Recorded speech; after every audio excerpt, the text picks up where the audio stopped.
Setsuna lay sprawled across the ground, staring at the ruined world around him. Destruction pressed in from every direction, and for a moment he wondered if humanity had already lost. Vidrak sneered above him, voice heavy with scorn, declaring that all their struggles had been meaningless. But Setsuna refused to let the end arrive so easily.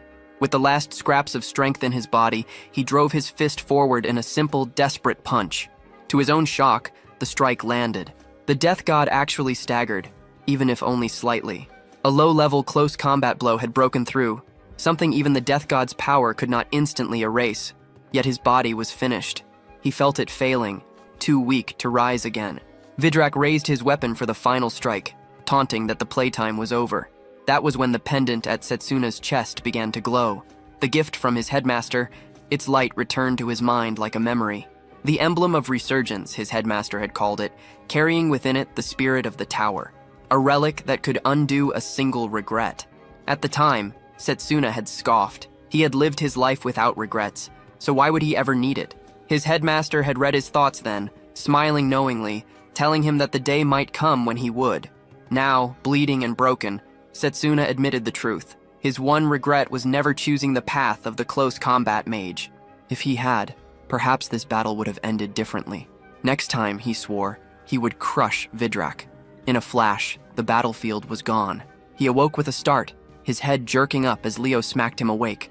A familiar voice told him it was his turn. Setsuna blinked in disbelief. Leo, alive.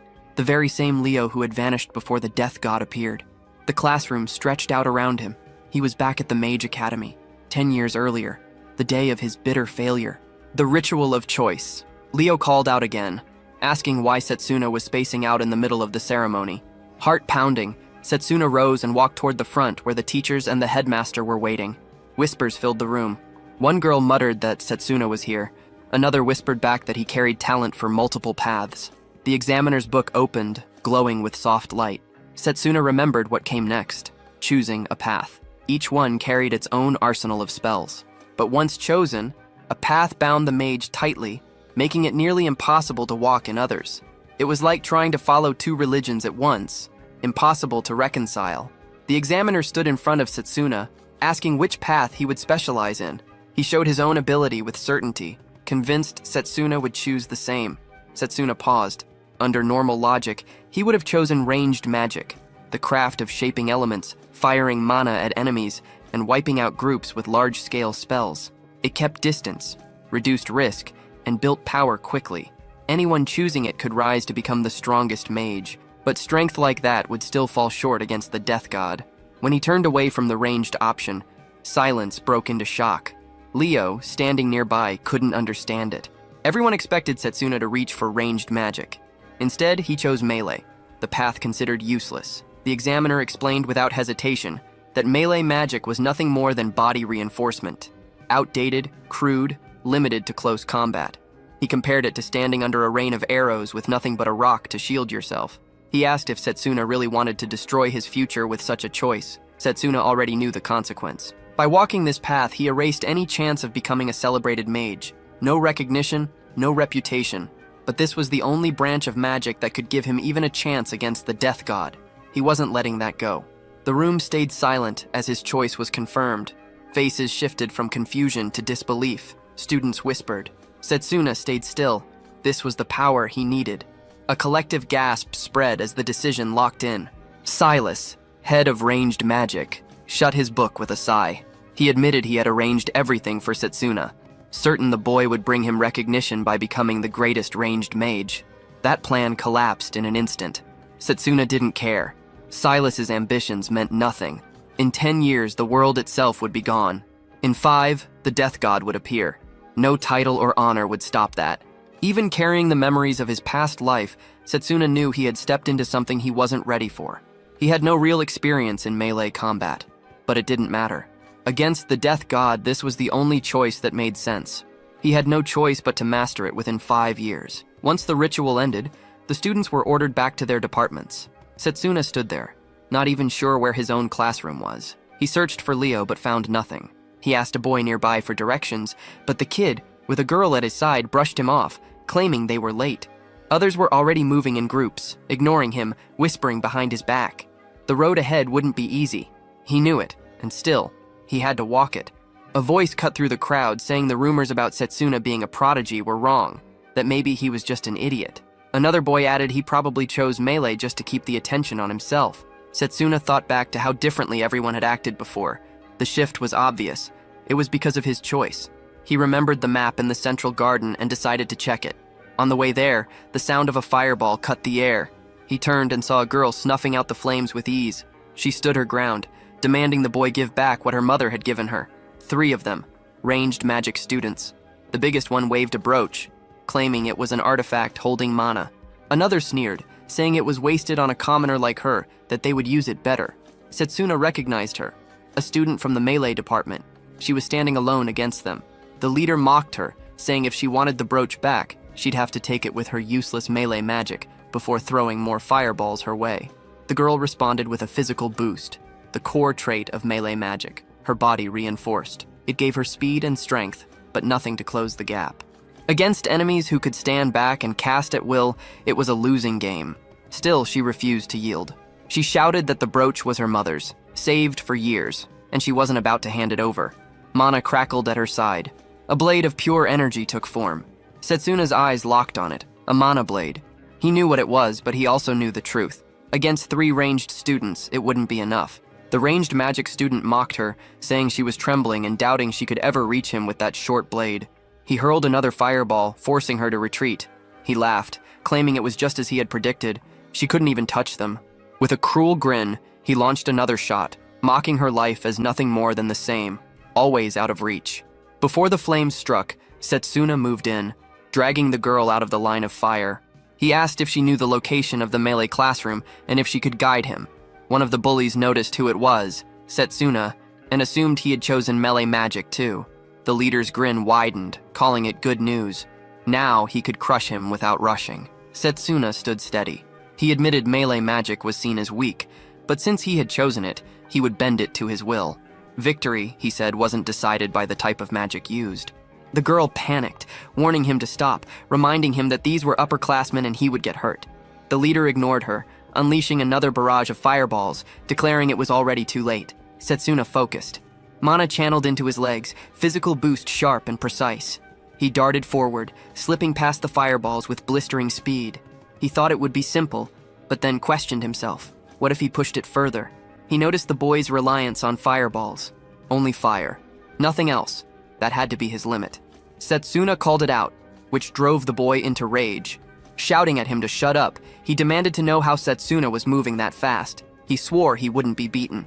Fueled by anger, the boy conjured a massive fireball with both hands, pouring everything into one blow. Setsuna answered by forming a sword from his mana, cutting through the blazing sphere in a single strike. The onlookers froze. The girl, stunned, asked if it was even possible to cut through a spell. Setsuna explained it simply. Mage battles always came down to control of mana. Even without huge reserves, his precision had always been his edge. He tested the blade, realizing it carried more potential than expected. If he combined speed with raw strength, he might turn it into something sharper. The boy ground his teeth, vowing to unleash something stronger. The fat one told him to stop, and the other warned that if he went any further, an instructor would show up. The boy ignored his companions, refusing to stop. He began chanting, but before the spell could form, Setsuna closed the distance in a blur. His fist, reinforced with mana, slammed into the boy's chest and sent him stumbling back. Setsuna tightened his hand, recognizing how practical that strike would be in close combat. One of the bystanders muttered in disbelief, questioning if melee magic wasn't supposed to be the weakest path. The only difference was that Setsuna was the one using it, yet somehow it carried weight. Setsuna demanded the brooch. The fat boy hesitated, then gave it up, deciding it wasn't worth pushing the fight any further. The two supported their injured leader and dragged him away. Setsuna handed the brooch back to the girl, reminding her of its value. She clutched his hand, grateful, and introduced herself as Layla Rose. She offered her hand with a smile, and he gave his name in return. She shook his hand firmly, remarking that she already knew who he was, famous for his rare affinity with every branch of magic. Then she asked why he had chosen melee. Setsuna paused, unwilling to share the Instead, he asked if she could take him to their classroom. Layla wondered aloud if orientation had already started. Together they ran toward the far end of the academy, where the melee department had been tucked away. Setsuna couldn't help but feel it was deliberate, a reminder of how little value the path was given. As they moved, Layla asked about the mana blade. Could he teach her? Setsuna explained he had simply applied his mana control to the technique. With enough practice, other combat forms should be possible. Since spell disintegration hadn't weakened the blade, mastery of melee magic might give him the edge he needed against the death god. He carried another purpose as well, preparing for the invasion that was certain to come. His thoughts slipped to the past, back to a quiet moment of tea with the headmaster. The old man had removed his gloves, revealing 2 marks etched into his hands. The one on the right was the symbol of summoning magic, but the one on the left was unknown, a design Setsuna had never seen. Setsuna had asked, but the headmaster told him the time would come when he would explain, entrusting him with the secret. That time never arrived. The headmaster was killed not long after the death god appeared. The one responsible was the death god himself, erasing a man whose strength he feared. Setsuna believed that uncovering the secret of the second path of magic might give him the strength to alter the world's fate. Layla guided him to a building, telling him they had arrived. He wondered how he could draw the headmaster's attention through melee magic. The instructor met him with scorn, criticizing him even though he wasn't late. Arriving with the girl only seemed to make it worse. When Layla tried to explain, the instructor cut her off, snapping that the days of bragging about Setsuna's grades were finished. He stepped closer, sneering, and reminded Setsuna that he belonged to the melee division, the outcasts of the academy. Setsuna shoved the man's hand aside, irritated by the pointless words. He asked why a melee instructor would insult the very field he was supposed to teach. The instructor's face twisted. He grabbed Setsuna's collar and demanded to know how he dared to talk back. Setsuna didn't flinch. He told him melee magic had potential. That was exactly why he chose it. The instructor scoffed, certain that arrogance wouldn't last. He turned away and threw out a challenge. If Setsuna really believed in melee magic, he should prove it. Nearby, students were trying to crack a large stone with their spells. One boy staggered back after hitting it, the surface untouched. The instructor barked at them, calling this their first test. Inside every rock was a crystal the size of a fish, and their task was to extract it within the time limit. Failure meant punishment. The clock ticked down. None of the students had even chipped the surface. Complaints spread. The rocks were too hard. How could they succeed when they had barely begun training? One muttered that the instructor was venting his anger at not being promoted. The instructor then called Setsuna out. He pointed at the largest rock and ordered him to show what melee magic could actually do. 10 minutes. That was all. Layla protested, shocked. The rock was bigger than the others. 10 minutes wouldn't be close to enough. The instructor only smirked and held up the timer, pointing out that they had already lost a full minute. Setsuna stepped forward and placed his hand on the stone. The instructor scoffed, asking if he really believed he could manage it. The instructor mocked him, offering extra time if he begged for forgiveness. Setsuna said he would finish it in 10 seconds. The response caught the instructor off guard, and even Layla told him not to be absurd. Octar knew the truth. The rock wasn't only massive, it was dense. He himself would need half an hour to chip away at it. Yet Setsuna didn't back down. He had 10 seconds and nothing more. Setsuna's eyes hardened. He summoned a melee weapon into his grip. If he wanted the headmaster to notice him, he had to rise as the top of this division. He didn't hesitate. The weapon cut across the stone in one strike. At first, nothing moved. Octar shouted that he had expected this. Potential meant nothing. Setsuna was still a student. Then, the rock split apart and collapsed. Setsuna picked up the purple crystal and placed it in Octar's hand, noting that the 10 seconds were enough. Shock rippled through the instructor. Layla was speechless, unable to believe what she had seen. She wondered how he had managed it so easily. The class stared as well. Some whispered that Setsuna might already be stronger than their teacher. One boy even asked aloud if he had surpassed Octar. The instructor dismissed it instantly, accusing Setsuna of using a trick. 10 minutes wouldn't be enough to crack that stone. There was no way it was done fairly. Setsuna's tone stayed cold. If it took Octar 10 minutes, maybe he should sit with the other students and learn. The words cut deep. Octar's face twisted with rage, ready to fire back, but another figure appeared. Lionel grabbed him by the collar. He asked if Octar was really bullying his students. His voice dragged with a yawn, saying he had only come because the noise ruined his nap. He told them plainly that Setsuna hadn't cheated. He had sensed the mana lines in the stone and hit its weakest point. Lionel turned his glare on Octar, questioning how an instructor could be blind to something so simple. Then Lionel ordered him to demonstrate a mana guard. Dropping into stance, Lionel added that since Octar believed in his own lessons so much, he should be able to survive. Zachary stammered, trying to object. Lionel shoved him anyway, sending him crashing into a wall. Setsuna watched the impact and understood. Lionel had crushed Zachary's mana guard without effort. The man was on another level. Lionel clapped Setsuna on the back, acknowledging his skill. For melee magic, he said it was more than enough, and there was no need to push himself so far. Setsuna's reply was sharp. He had no intention of losing to any department. He would climb to the top and surpass them all.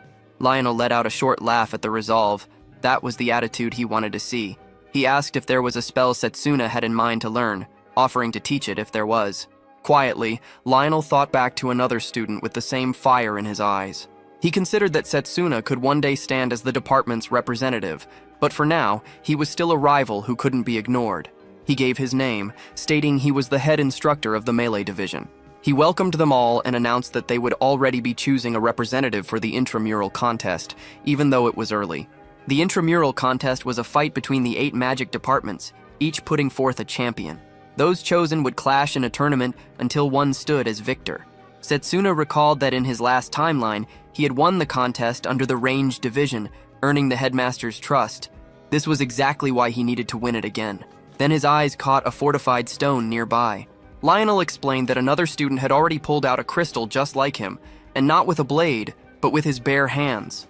Both fragments had come from Drago Octar. Drago stepped forward, calling out to Setsuna.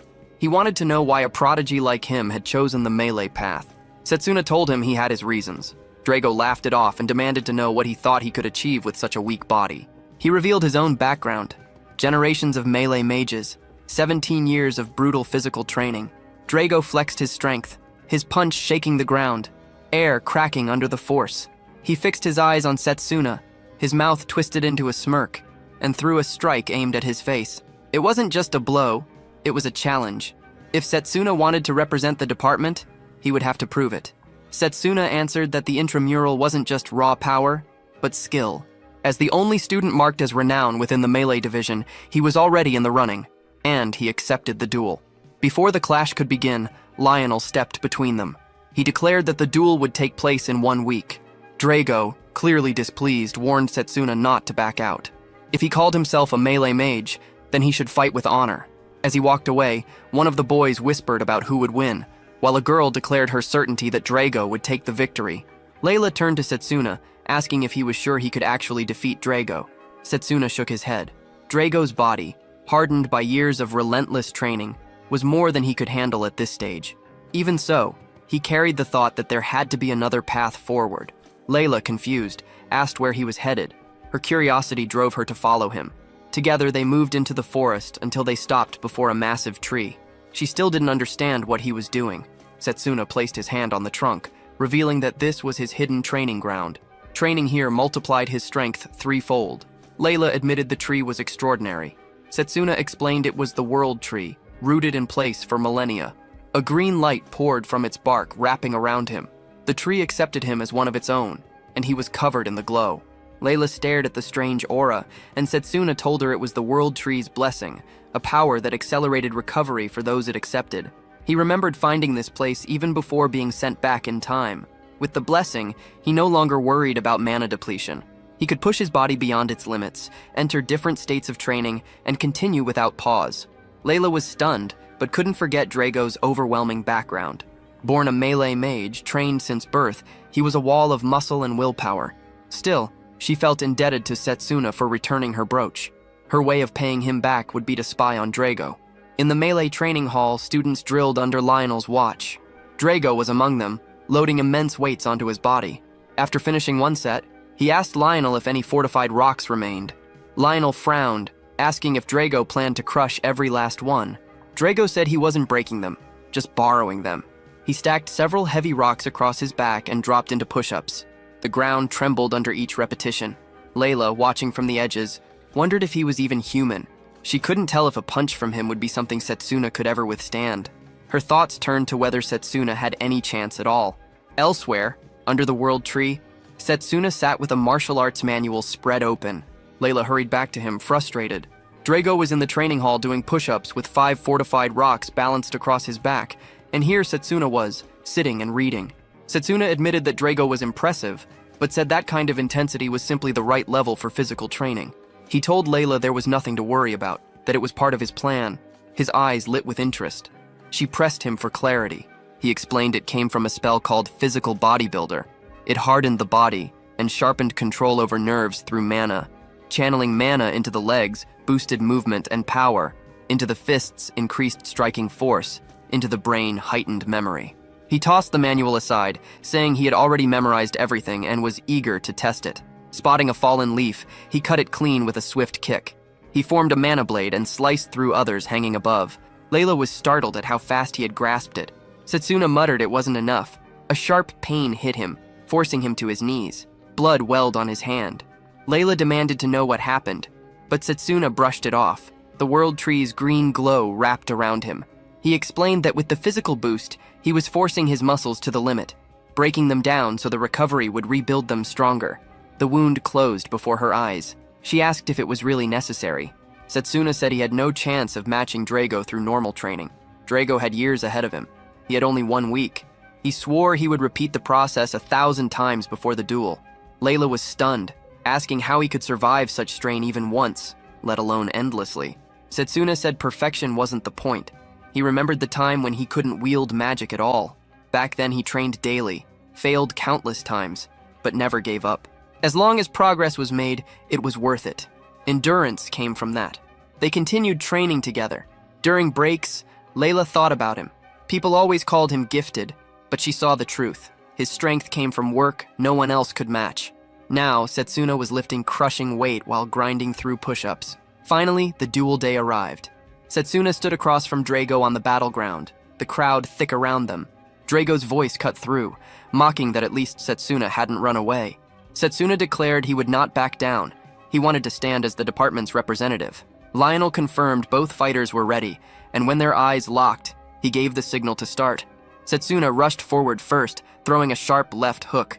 Drago caught it on his forearms, using them as a wall, but even then the impact forced him backward. Setsuna recognized at once that Drago had raised his mana guard to take the blow. Drago countered with a punch so heavy the air itself seemed to split, the shock pressing into the crowd until they couldn't even track the strike. When the dust shifted, it was clear Setsuna had slipped out of range without effort. The audience froze in disbelief, questioning if either of them had truly undergone the ritual only a week ago. Setsuna admitted that if that hit had landed clean, he would have been hurt. Drago, grinding his teeth, unleashed a flurry of fists. Setsuna weaved through them, blocking and sidestepping, which only stoked Drago's temper further. Drago barked that hiding behind defense was all Setsuna could manage, mocking his weak frame. Layla doubted the single week of training could be enough for Setsuna to close the gap. Lionel, watching, judged that Setsuna looked to be on the losing end. Drago snapped out a kick, but again Setsuna's guard held. Lionel noted under his breath that Setsuna's use of mana control was guiding the parries, deflecting power instead of taking it head-on. Drago's anger boiled over. He spat that elites like Setsuna always scorned melee magic and raged about his family being treated as lesser for generations because of it. Fury sharpened his edge as he summoned a sword, vowing to put Setsuna down. Setsuna drew his own blade in response. Both surged forward, weapons colliding in a thunderous strike. Drago pressed with rapid cuts, forcing Setsuna to leap and dodge until Setsuna countered with a slash of his own. Drago rebounded, swinging again, and the ground split beneath them as their strength tore into the stone. Charging once more, Drago's face twisted with rage.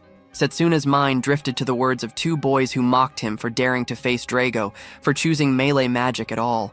He steadied himself, telling Drago that he understood his anger, but his own goal was higher. Drago faltered, confused by the words. In that moment, Setsuna broke through his mana-forged sword guard with a precise strike. Drago staggered from the strike, but quickly snapped back and landed another hit on Setsuna. Setsuna shifted into physical boost acceleration, his speed jumping as he countered with a clean blow of his own. Layla noticed Drago beginning to feel the impact of Setsuna's attacks. Lionel observed that while Drago fought with power and control, Setsuna's mana use and physical boosts were matching him step for step. To break through Drago's defense, Setsuna would need to force an opening. Setsuna pressed forward. Drago summoned another sword and swung wildly, rage spilling into the strike. Setsuna sensed the danger and slipped aside. The blade smashed into the ground, breaking it apart. Drago smirked, confident Setsuna's legs wouldn't carry him away forever. He tightened his fists, his fury making Layla wonder what he had planned next. Drago lunged with a crushing punch, but the hit landed on an afterimage. The real Setsuna was already above him. From the air, Setsuna explained that by focusing mana at a point, an after-image could be created to confuse the enemy. Without pause, he launched forward with full speed. Drago braced himself for another clash, but Setsuna dropped the words to end it and swung down. The slash tore through with decisive force. The crowd went silent, stunned. Lionel watched closely, impressed by how Setsuna used movement to set up the finishing blow. Both fighters had shown remarkable strength. He stepped in, calling the match finished and declaring Setsuna the winner. Drago was on the ground, cut down by the final strike. Layla lit up with relief at the result. Yet, against expectation, Drago slowly rose again. Gasps rolled through the crowd. His endurance was proof of his raw strength, but fury twisted his face. He thought Setsuna had pulled back at the end, holding back the kill. Setsuna offered a hand to lift him. Drago, still burning with anger, demanded to know what Setsuna was fighting for. Setsuna hesitated, then said it was to never lose to anyone or anything, to keep climbing higher no matter what. Drago's expression shifted. He admitted that must be why Setsuna was so strong, and finally accepted the loss. Setsuna told him he had been a worthy opponent, and that his strength would be needed in the coming fight against the Death God. Lionel stepped forward, pointing out that Setsuna must have carried immense determination to fight Drago at such close distance. He lifted Setsuna's hand and announced that by the outcome of the duel, Setsuna would now stand as the representative of the melee magic department. Days later, Lionel guided Setsuna to a chamber, explaining he was about to face the representatives of the other divisions. He admitted he was the last person fit to give advice, but warned him not to stir trouble. Setsuna promised nothing would happen and walked inside where 7 figures waited. A boy with glasses eyed him, questioning if the melee magic department really planned to show up this year. He called it shameless. Setsuna identified him at once. Noel, the enhancement magic representative. Noel closed the distance, pressing his leg over Setsuna's as if to pin him. He mocked that they would meet in the first match, reminding everyone that in 100 years, no melee magic fighter had ever won. He sneered that Setsuna should sit in the corner and lift weights instead. Setsuna stayed composed, shifting his leg to press back, remarking that the enhancement division had a curious way of greeting people.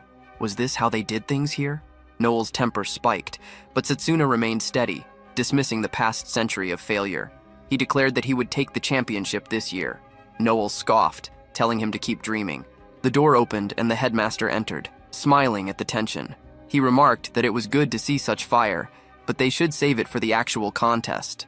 All representatives rose in respect. Setsuna noted how the timing of the headmaster's appearance mirrored his previous life exactly. The headmaster stood before them. A pink-haired woman greeted him warmly, promising to bring pride to him through her performance in the contest. Setsuna recognized her, Carol of the Summoning Magic Department. Cheerful but dangerous, she had been a strong opponent in the previous timeline. He had held back then, but that didn't mean he could take her lightly now. The headmaster congratulated them for being chosen as champions of their divisions. He said it pleased him to see 8 strong students gathered together. Then he explained that the matchups for the intramural contest had already been drawn, and it would be fought one-on-one in tournament form. The opening match was set for the melee magic and enhancement magic representatives. The second would pair healing magic against raising magic. The third would pit formation against summon magic. The final match placed irregular magic against alchemical magic. The headmaster explained that the contest served as a chance to witness other branches of magic firsthand. Battles would begin in 10 days, leaving time for rest and training. He said he looked forward to the results. The students bowed in agreement. As they did, Setsuna felt this was his chance. When the headmaster turned to leave, he called out. The headmaster stopped, acknowledging him as the melee magic representative. Setsuna introduced himself and asked if he could make a request. If he won the contest, would the headmaster allow him to study his magic? The headmaster seemed surprised, pointing out that as a summoner, his arts would hardly help a melee mage. Setsuna pressed, saying he wanted to learn about his second specialization. The headmaster's face hardened, irritation breaking through as he demanded to know where Setsuna had heard of that. The weight of Setsuna's presence was already suspicious, but backing down now was impossible. If the melee magic division won for the first time in 100 years, it would shift how the world viewed them. His request was not excessive. After a pause, the headmaster admitted he saw no ulterior motive and agreed to test him if he claimed victory. Setsuna bowed, thanking him. The headmaster warned the path ahead would be far from easy. Setsuna, unwavering, declared he would win and claim the knowledge. The headmaster walked off, noting the resolve in him. That evening, Setsuna sat alone outside, eating a meal and thinking back over 10 years at the academy. There had never been much to fill his free hours. He made a note to thank Layla for recommending the food. His mind returned to the 10 days left before the contest, sharpening his focus on preparation. Suddenly, a voice cut in, telling him not to bother with preparations. A massive fist crashed toward him. Setsuna caught the blow with his hand, pushed back to create space, and saw his attacker clearly. It was a golem. Noel hid in the shadows, watching everything unfold. He judged the attempt decent, though only possible because he exploited Setsuna's blind spot. Setsuna quickly understood the golem had been conjured by Noel, who wielded the ability to turn life into stone. He wondered what Noel intended next. Noel stepped up the pressure, insisting they should settle things now instead of waiting for the official match against a melee mage.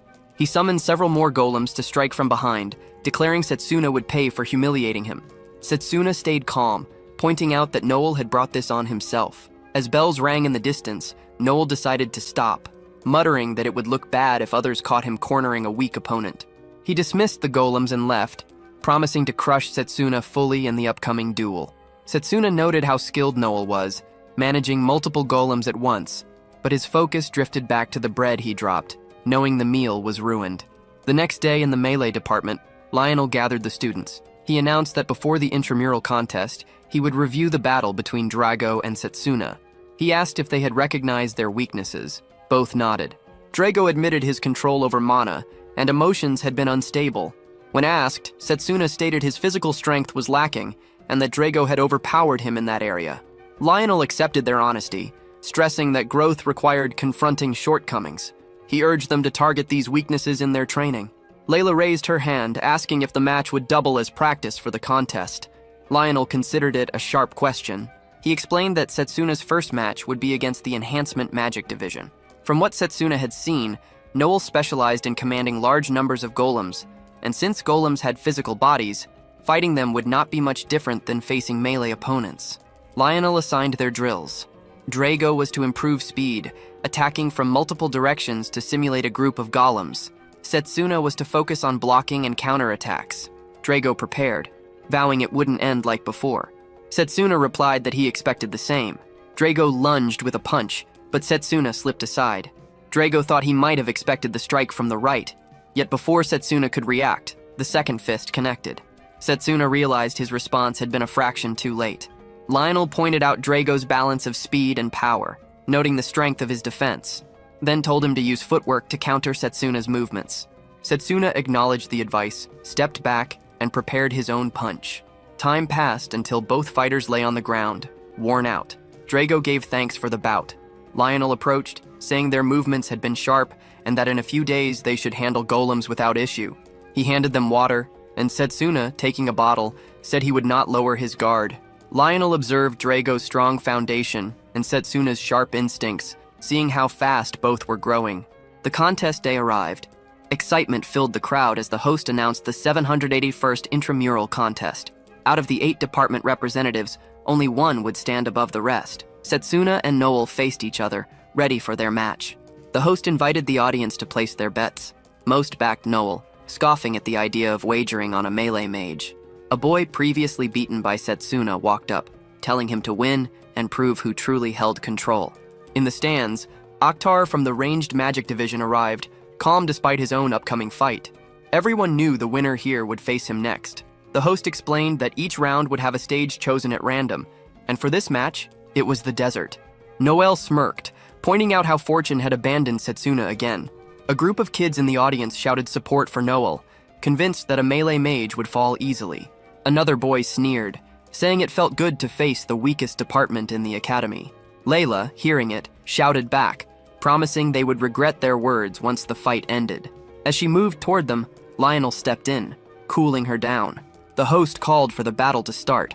Noel picked up a stone, asking if Setsuna knew what it was. Setsuna considered that it might be a piece of fortified rock. Noel explained that when the fortified stone mixed with the sand, it produced golems. Right on cue, a creature of hardened rock rose from the ground, blades sliding uselessly against its body. He pulled out a pouch filled with more stones and scattered them across the arena. One after another, golems erupted from the sand. He told Setsuna they would see how long he could last. Layla watched in disbelief at the sheer number of creatures Noel was able to summon. Noel boasted that in the desert, he could create as many as he wanted, and Setsuna's melee magic couldn't even compare. In the stands, one boy declared the outcome obvious while another mocked Setsuna for standing there at all.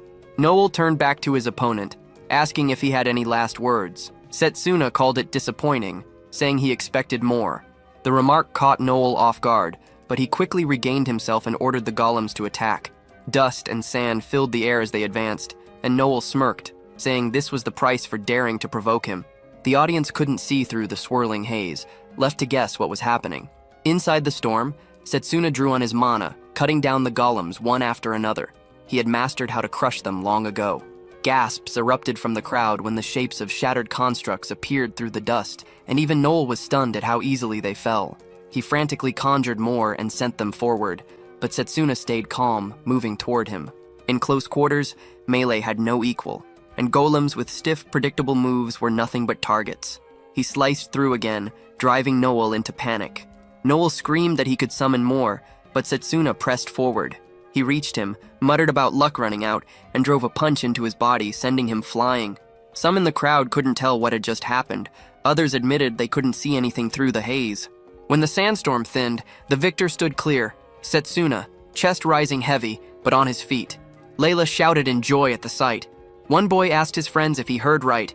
Had the melee division actually won for the first time in years? A student with glasses muttered that maybe Noel had just drained his mana with too many summons. Speculation rippled through the crowd, theories piling up on how it ended. But Silas broke through the noise, stating flatly that Noel hadn't lost because of a mistake. He lost because Setsuna was simply stronger. A student nearby admitted the fight with the melee magic representative had turned out far more interesting than expected, but argued safeguards should have been enforced. The second round began, clashing hard from the start. After watching, Setsuna walked over to Layla. She praised his performance and asked if he planned to stay for the next match. He said he would, noting it would help him prepare for what was coming. He knew the second fight put summon magic against formation magic.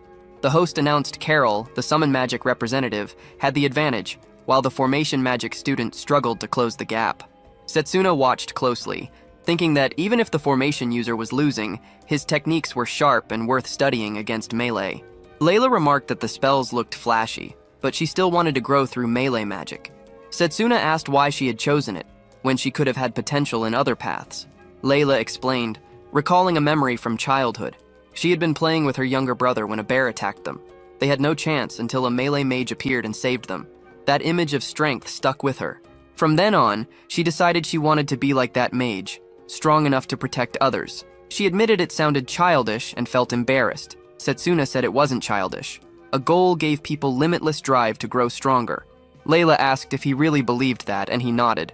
At that moment, Leo approached. Setsuna recognized him as the sharpest in the ranged magic division, second only to himself. Leo gave credit to Setsuna for his win, admitting that for someone from melee magic, his power was striking. He then turned his eyes to the girl next to Setsuna and asked who she was. Leo hesitated, words hanging, and asked if they understood each other. Setsuna was caught off guard by the question. Layla quickly cut in, insisting it wasn't what he thought, then stood and walked away. As she left, she wondered aloud if Leo was Setsuna's friend, and suggested they should sit together to watch the rest of the matches. Setsuna kept thinking about Layla's strange reaction. Leo sat beside him, and Setsuna asked why Octar had become the ranged magic representative instead of him. Setsuna admitted his surprise since Leo's skills were obvious. Leo's tone dropped, carrying a hint of regret. He explained that Octar was sly and had manipulated him into stepping down so he could take the role. He warned Setsuna not to underestimate Octar, because he would use any means to get what he wanted. Setsuna understood the type and knew he would have to stay sharp. Elsewhere, Octar stared at a box of flowers, a twisted smile on his face. When the tournament resumed, the host declared the first match of the second round, ranged magic against melee magic. The stage was set so that any fighter who fell would not only lose but also suffer from a punishing scoring system. Drago, seated next to Lionel, muttered that even reaching Octar would be a challenge.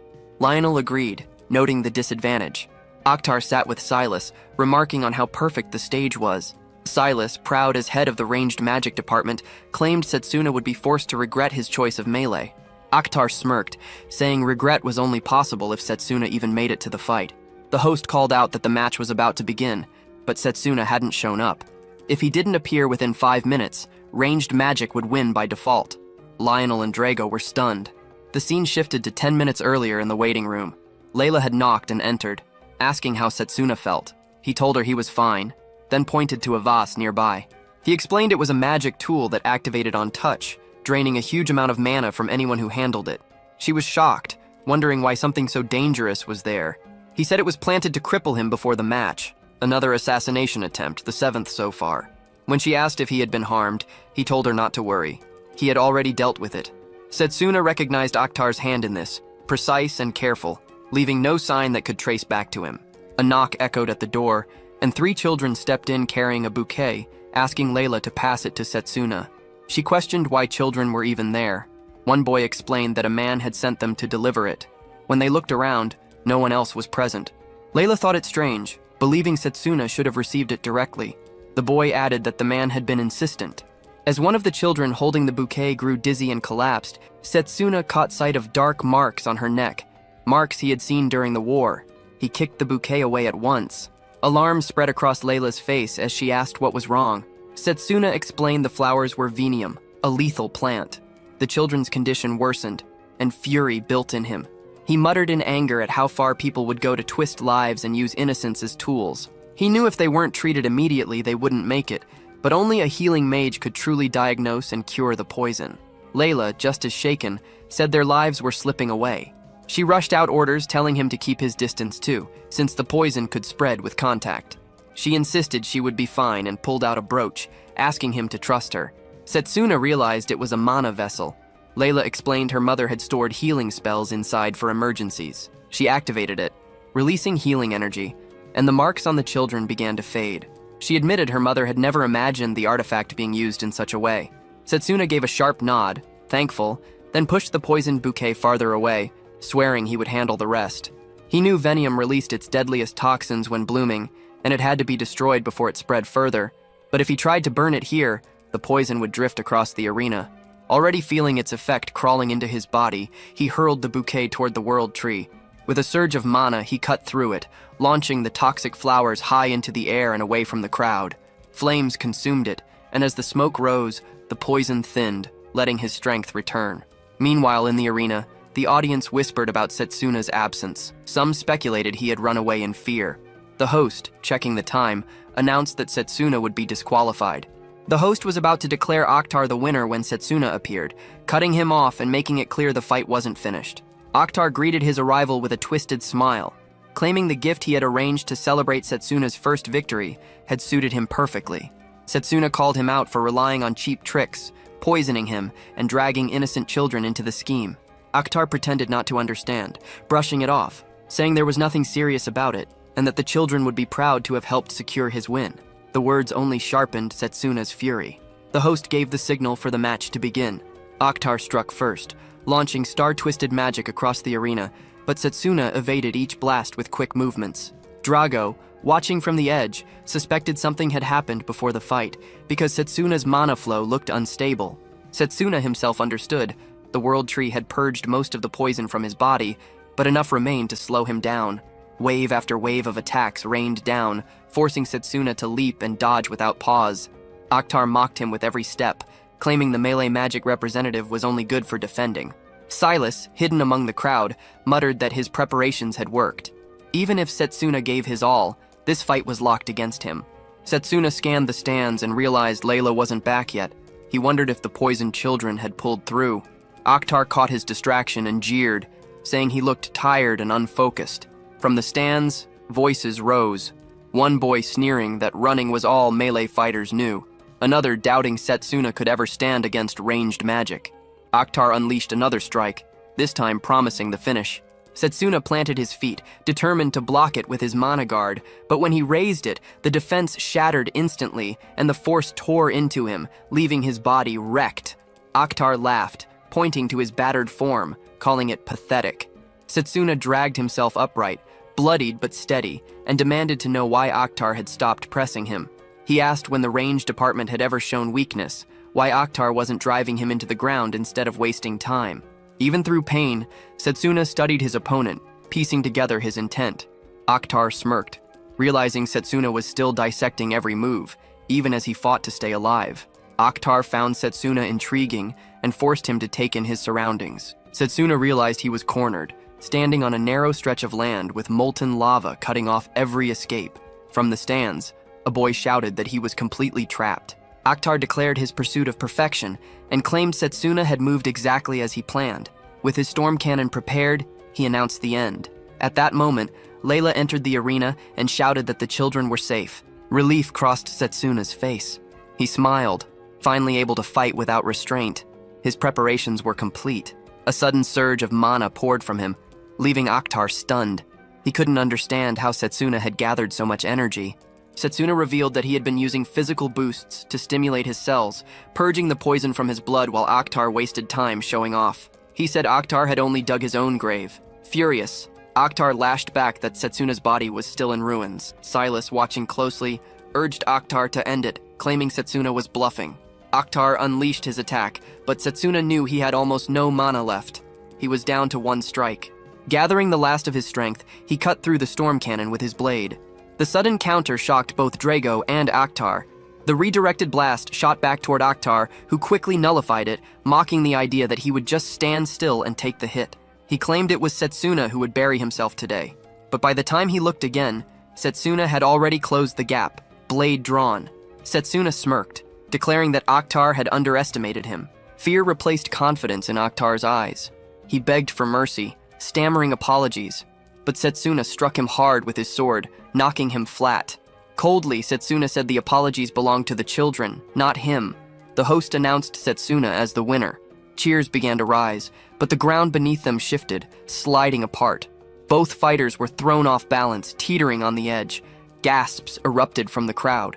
As they fell, Setsuna noticed Octar was already unconscious and at risk of being lost completely. Forcing his body into control, Setsuna stabilized himself and caught Octar before he dropped any farther. For a moment, he wondered if he had been too late. At that moment, Carol appeared, summoning Fenrir to pull them out of danger. Setsuna immediately recognized the magic as hers. The crowd erupted as the beast swept in and hauled both of them to safety. Carol praised her summon and turned toward Setsuna with a smile, hoping he wouldn't object to her interference. Setsuna thanked her silently, knowing Carol stood out as a clear favorite to win the Entrain Roll contest. She was dangerous, and he understood he would have to prepare carefully for their clash. The audience remained stunned by the outcome. A boy insisted it couldn't have been just luck, while a girl whispered that no one could have predicted it. From the stands, the headmaster observed in silence. Silas, furious at Octar, spat out his contempt, swearing Setsuna would regret surviving.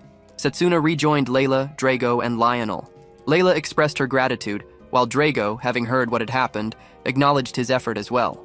Setsuna asked about the children, and Layla reassured him they were safe in the infirmary and would recover soon. Relief washed over him. He had been worried far more than he wanted to admit.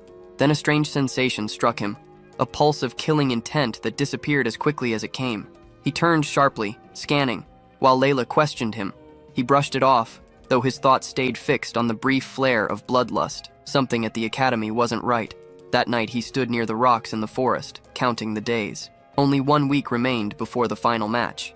He remembered the twisted energy he had felt during the tournament and told himself he had to push even further. Lionel arrived, questioning why Setsuna had chosen such an isolated spot to meet. Setsuna revealed that he wanted to learn a certain spell, Lionel's Comet Fist. Lionel let out a short laugh, admitting that people once called him that, and asked how Setsuna had heard the name.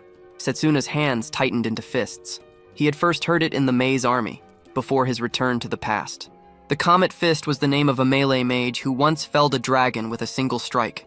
By the time Setsuna entered the army, that mage had already vanished. Now it was no longer a guess. Setsuna was convinced the head of his department was the same man. He straightened.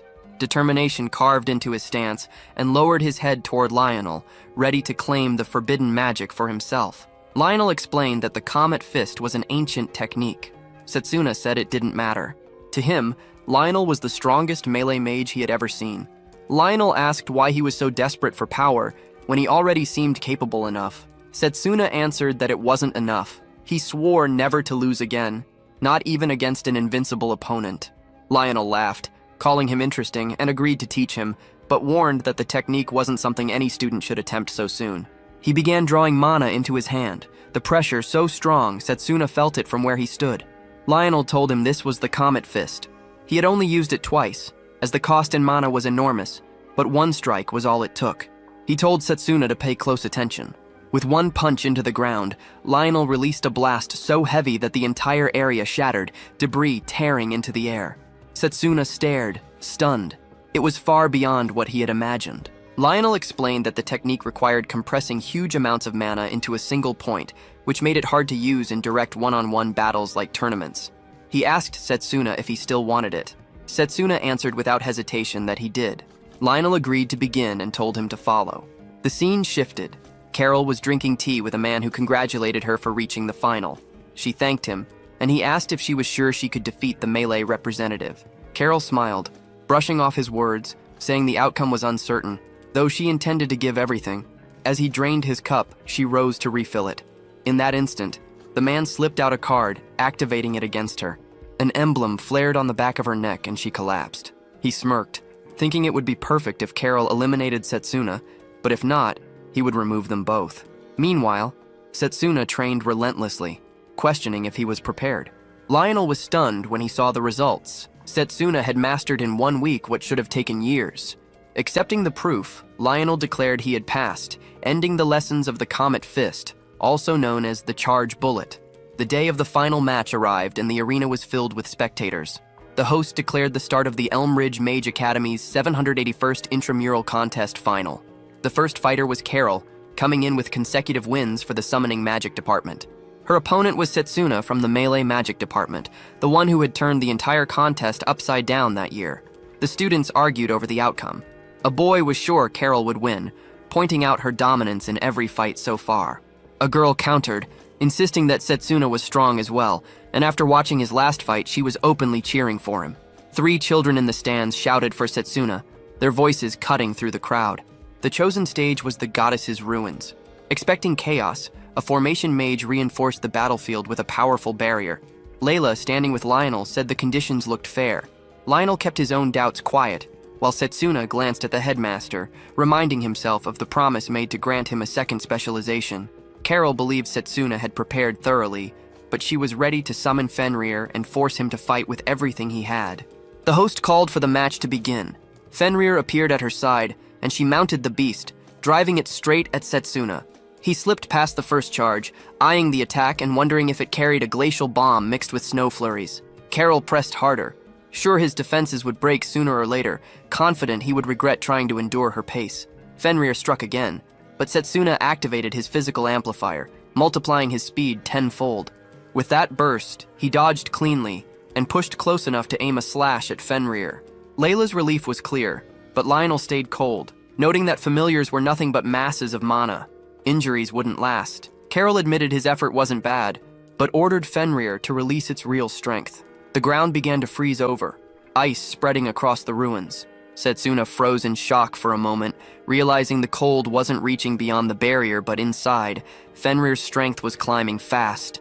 A man on the sidelines stood over the frozen floor, muttering that Fenrir's attacks would now hit even harder. His eyes locked on Setsuna, waiting for his next move. Setsuna knew that regular strikes wouldn't matter. The longer the fight stretched, the more the tide would turn against him. He shifted to using the broken ruins as platforms, jumping across them, preparing himself to gamble on the charged bullets. Setsuna shaped a blade from his mana and braced himself as Fenrir's strikes hammered the stone beneath him. From the stands, one boy guessed he wasn't attacking at all, only defending. Another muttered that Setsuna was no match for a summoning mage. The 3 children cheering him earlier now looked uneasy, worried he might lose. Lionel studied the clash while Layla pressed him about what was wrong. He said nothing but knew the truth. The charged bullet could only be fired once, after enough mana was compressed, making it a hard move to rely on in a one-on-one fight. Still, Setsuna's control was razor sharp, and he was slowly channeling everything into his fist. The effort wasn't easy. Carol on the other side admitted she had no idea what Setsuna was hiding, but she wasn't going to wait to find out. She called out Garuda, a bird familiar, to fight alongside Fenrir. Dravo's eyes widened. 2 summons at once. Lionel muttered that her skill was undeniable. Both beasts lunged at Setsuna together. Layla's face tightened with worry, but Setsuna met the assault with both arms, forcing them back. Calmly, he acknowledged that he had expected her trump card. Carol froze, shocked that he had stopped her attack at all. She couldn't understand how. Before Setsuna could push forward, his gaze caught a strange man at the edge of the arena. The man snapped his fingers, and Carol flinched as a black aura wrapped around her. Setsuna tensed, wondering if this was the death god's magic. Layla was sure it was, though the thought made no sense. Carol's voice broke into rambling, then twisted into a scream. Dark energy burst from her, and shadow creatures spilled into the arena, clawing toward Setsuna. The crowd recoiled, confused at how many familiars she could possibly summon. Lionel's face hardened. This wasn't her magic. He demanded the match be stopped, shouting at the formation mage to drop the barrier. But the villain laughed, saying only the caster could remove it, and the formation mage was already in his grip. Setsuna fought against the creatures, realizing the one behind it all had to be nearby. He activated mana detection to lock onto the source. The man sneered, telling him to worry about the fight instead. He ordered Garuda forward, its strike sending Setsuna crashing back. Layla's heart pounded as she watched him struggle to rise. The man mocked that Setsuna would never find him hidden in the crowd, and in his weakened state he could do nothing. Lionel felt the urgency building. Setsuna had no time left to prepare another charged bullet, and Carol's body was breaking down fast. If they stalled any longer, she would lose control of her magic and her life would be at risk. He knew someone was pulling the strings from the shadows. Carol still struggled, begging Setsuna to escape as the dark creatures pressed closer. He ignored the warning, weaving past her attacks and cutting down monsters on his way toward her. A horned beast lunged at him, but Setsuna seized its horns and slammed it against the others. The headmaster kept watching while Lionel rushed up the stairs, cursing the pace. At this rate, Setsuna would be crushed. The only way out was to locate the formation mage who had locked the barrier, and Lionel could only hope Setsuna survived long enough. Another beast, long and sharp-horned, charged straight at Setsuna and pierced his leg. Layla gasped, her face tight with fear, and the students around her broke into nervous chatter. The man behind the dark magic smirked and called the fight finished, sending the familiars forward to tear him apart. They swarmed. Fenrir clamped its jaws on Setsuna's hand, tearing into him and driving a scream from his throat that echoed across the arena. In the agony, Setsuna remembered Lionel's lesson. He had asked the students what mattered most in melee magic. Drago had said it was striking the enemy down in one blow. Setsuna had added that it was about closing the gap while taking as little damage as possible. Lionel had ended it with the core truth. Never let an attack break your focus. Stand firm, endure, and land the final strike. He had ordered them to start training against damage that day. The memory snapped Setsuna back. His defense had held. The man watching frowned, believing Setsuna's arm destroyed, then wondered if the boy had done it on purpose to pour mana into one strike. Setsuna knew the familiars were at their peak frenzy. One slip and they would tear him apart like prey. He roared that it would end in one punch, then unleashed the charged bullet. The blast tore through, erasing all the familiars in a single strike. When it was over, Carol staggered and nearly collapsed. Setsuna rushed to her, checked that she was alive, then eased her down gently. The crowd stared in disbelief, whispering whether she had truly fallen. The host declared Setsuna the winner, the first melee mage in a century to claim the title. The arena erupted in cheers. Some students whispered about the last techniques he had used, moves none of them had ever seen before. Layla and Drago were glowing with joy at the result. The boy Setsuna had once saved, the same one who had lost to him earlier, said he had expected this and admitted he had even placed his bet on Setsuna. His friend asked how much he had earned. The answer was that he hadn't thought Setsuna would actually win, but he couldn't stand by without acting.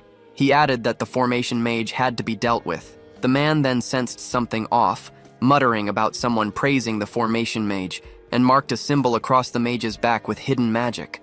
Lionel, following the strange presence, reached the area and found the formation mage lying on the ground. Something had already happened, though he couldn't tell what. Moments later, the barrier around the arena broke apart.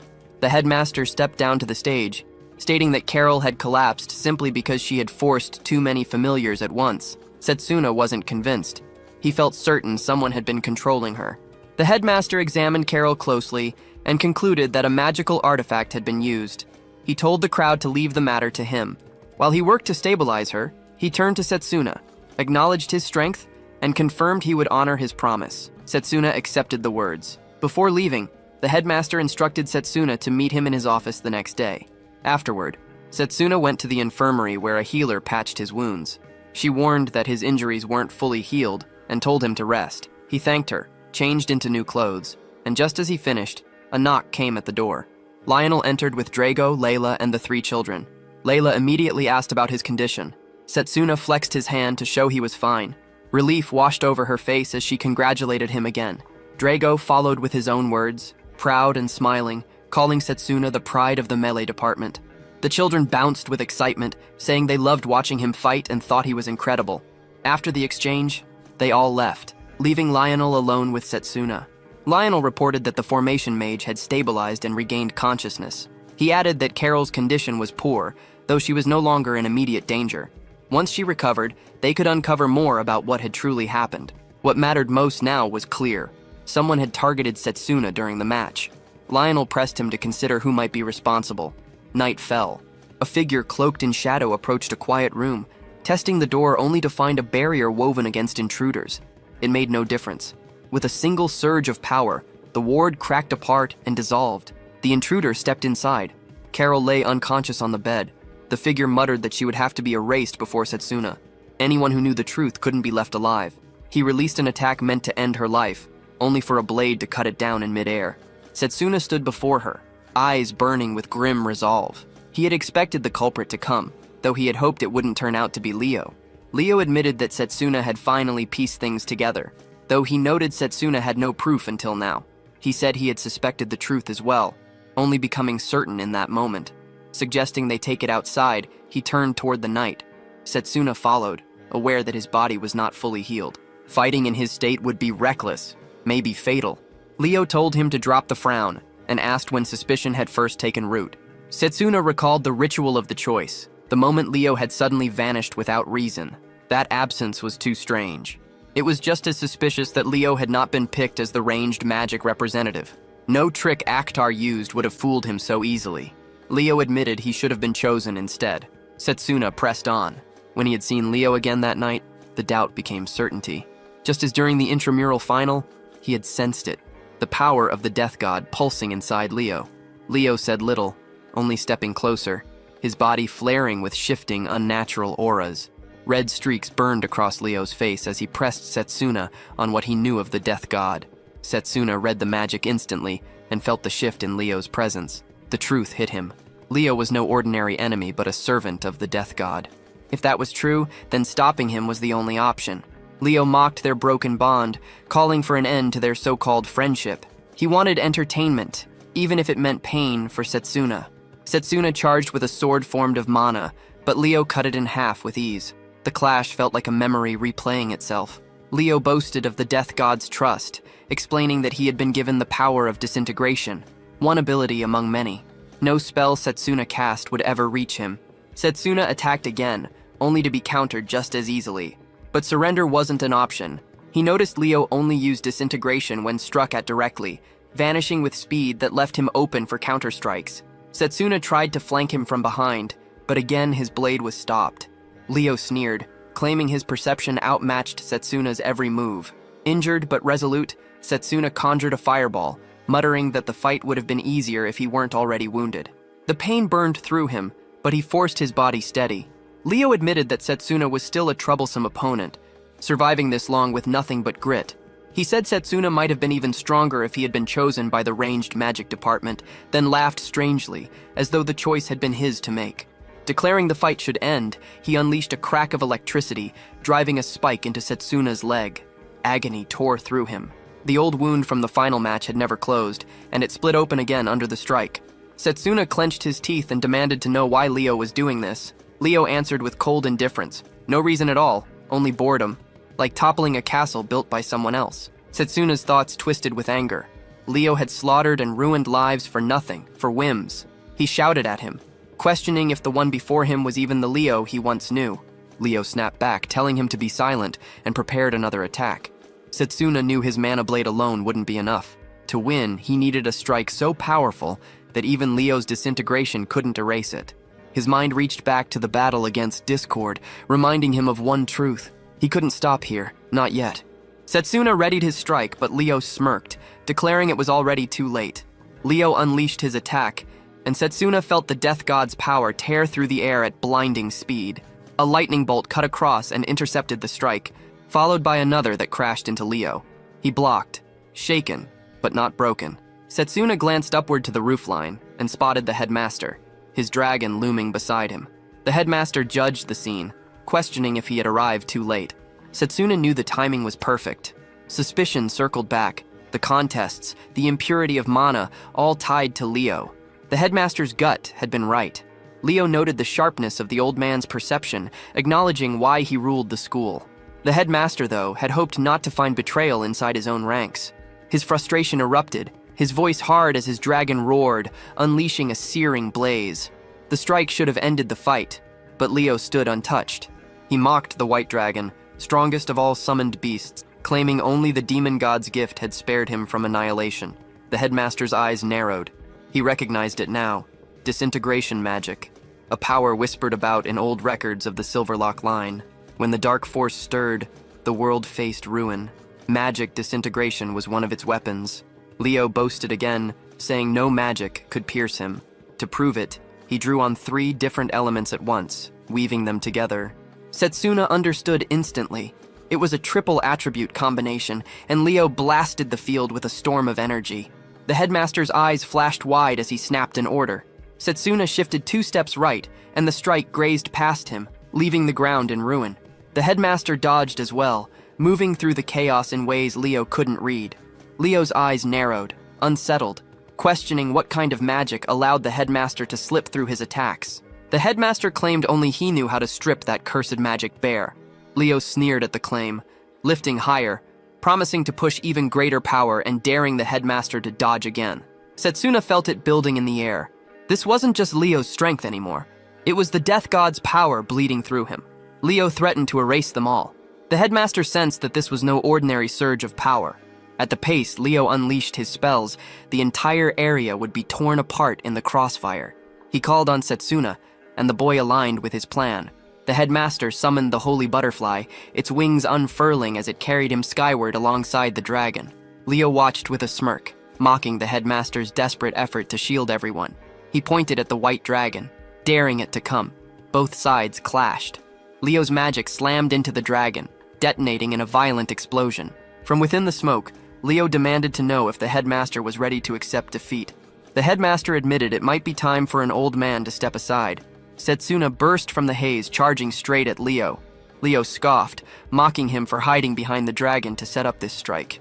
He threw up a barrier, declaring all of Setsuna's effort useless. Setsuna vowed that Leo would regret his arrogance. Melee magic had never been a mistake, and this strike would prove it. Leo warned of the demon god's power, but the blow still came. Setsuna drove all his energy into speed, ripped through the barrier, and smashed into Leo, igniting another massive blast. The headmaster noted that even disintegration magic had a limit. It couldn't counter faster than the strike itself. He saw Setsuna's resolve, and it impressed him. Leo crashed down, body broken. Setsuna realized his melee path had surpassed the rhythm of disintegration itself. He finally understood his choice had been right. He turned to the headmaster, saying the fight seemed over. The headmaster praised him, urging treatment for his wounds, but Leo rose again. Setsuna froze, stunned that his strike hadn't ended it. Though bleeding and battered, Leo stood tall, ready to attack once more. He gathered power, measured his moment, and hurled it straight at Setsuna. Setsuna raised his sword to block, but the blade shattered on impact. The force smashed into him, throwing him into a wall. His body slumped, cut and broken. As his vision dimmed and his strength bled away, he heard Leo's voice, mocking disbelief that Setsuna was still alive at all. Leo was a force too strong. Setsuna wondered if he had fused ranged magic with disintegration, but that should have been impossible. As his mind faded, old memories surfaced. Back when they trained at targets, Leo had made it look effortless. Setsuna had admitted Leo's natural skill, knowing that if he ever slacked off, Leo would have left him behind. Leo had laughed then, enjoying the praise from a prodigy. During the war, Leo had pointed his weapon and mused about aiming at Setsuna next. He told him to look back.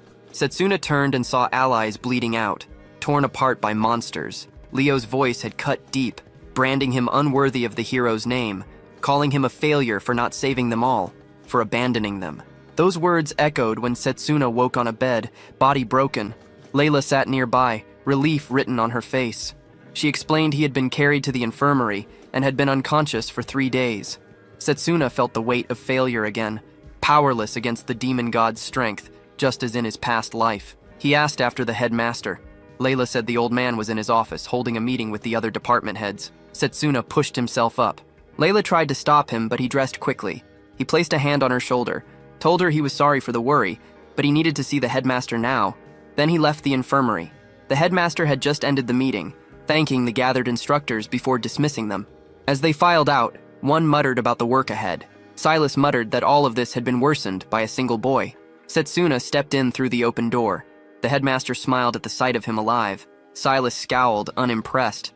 Lionel clapped Setsuna's shoulder, saying he had endured more than enough. They were all worried, but the details of what had happened could wait.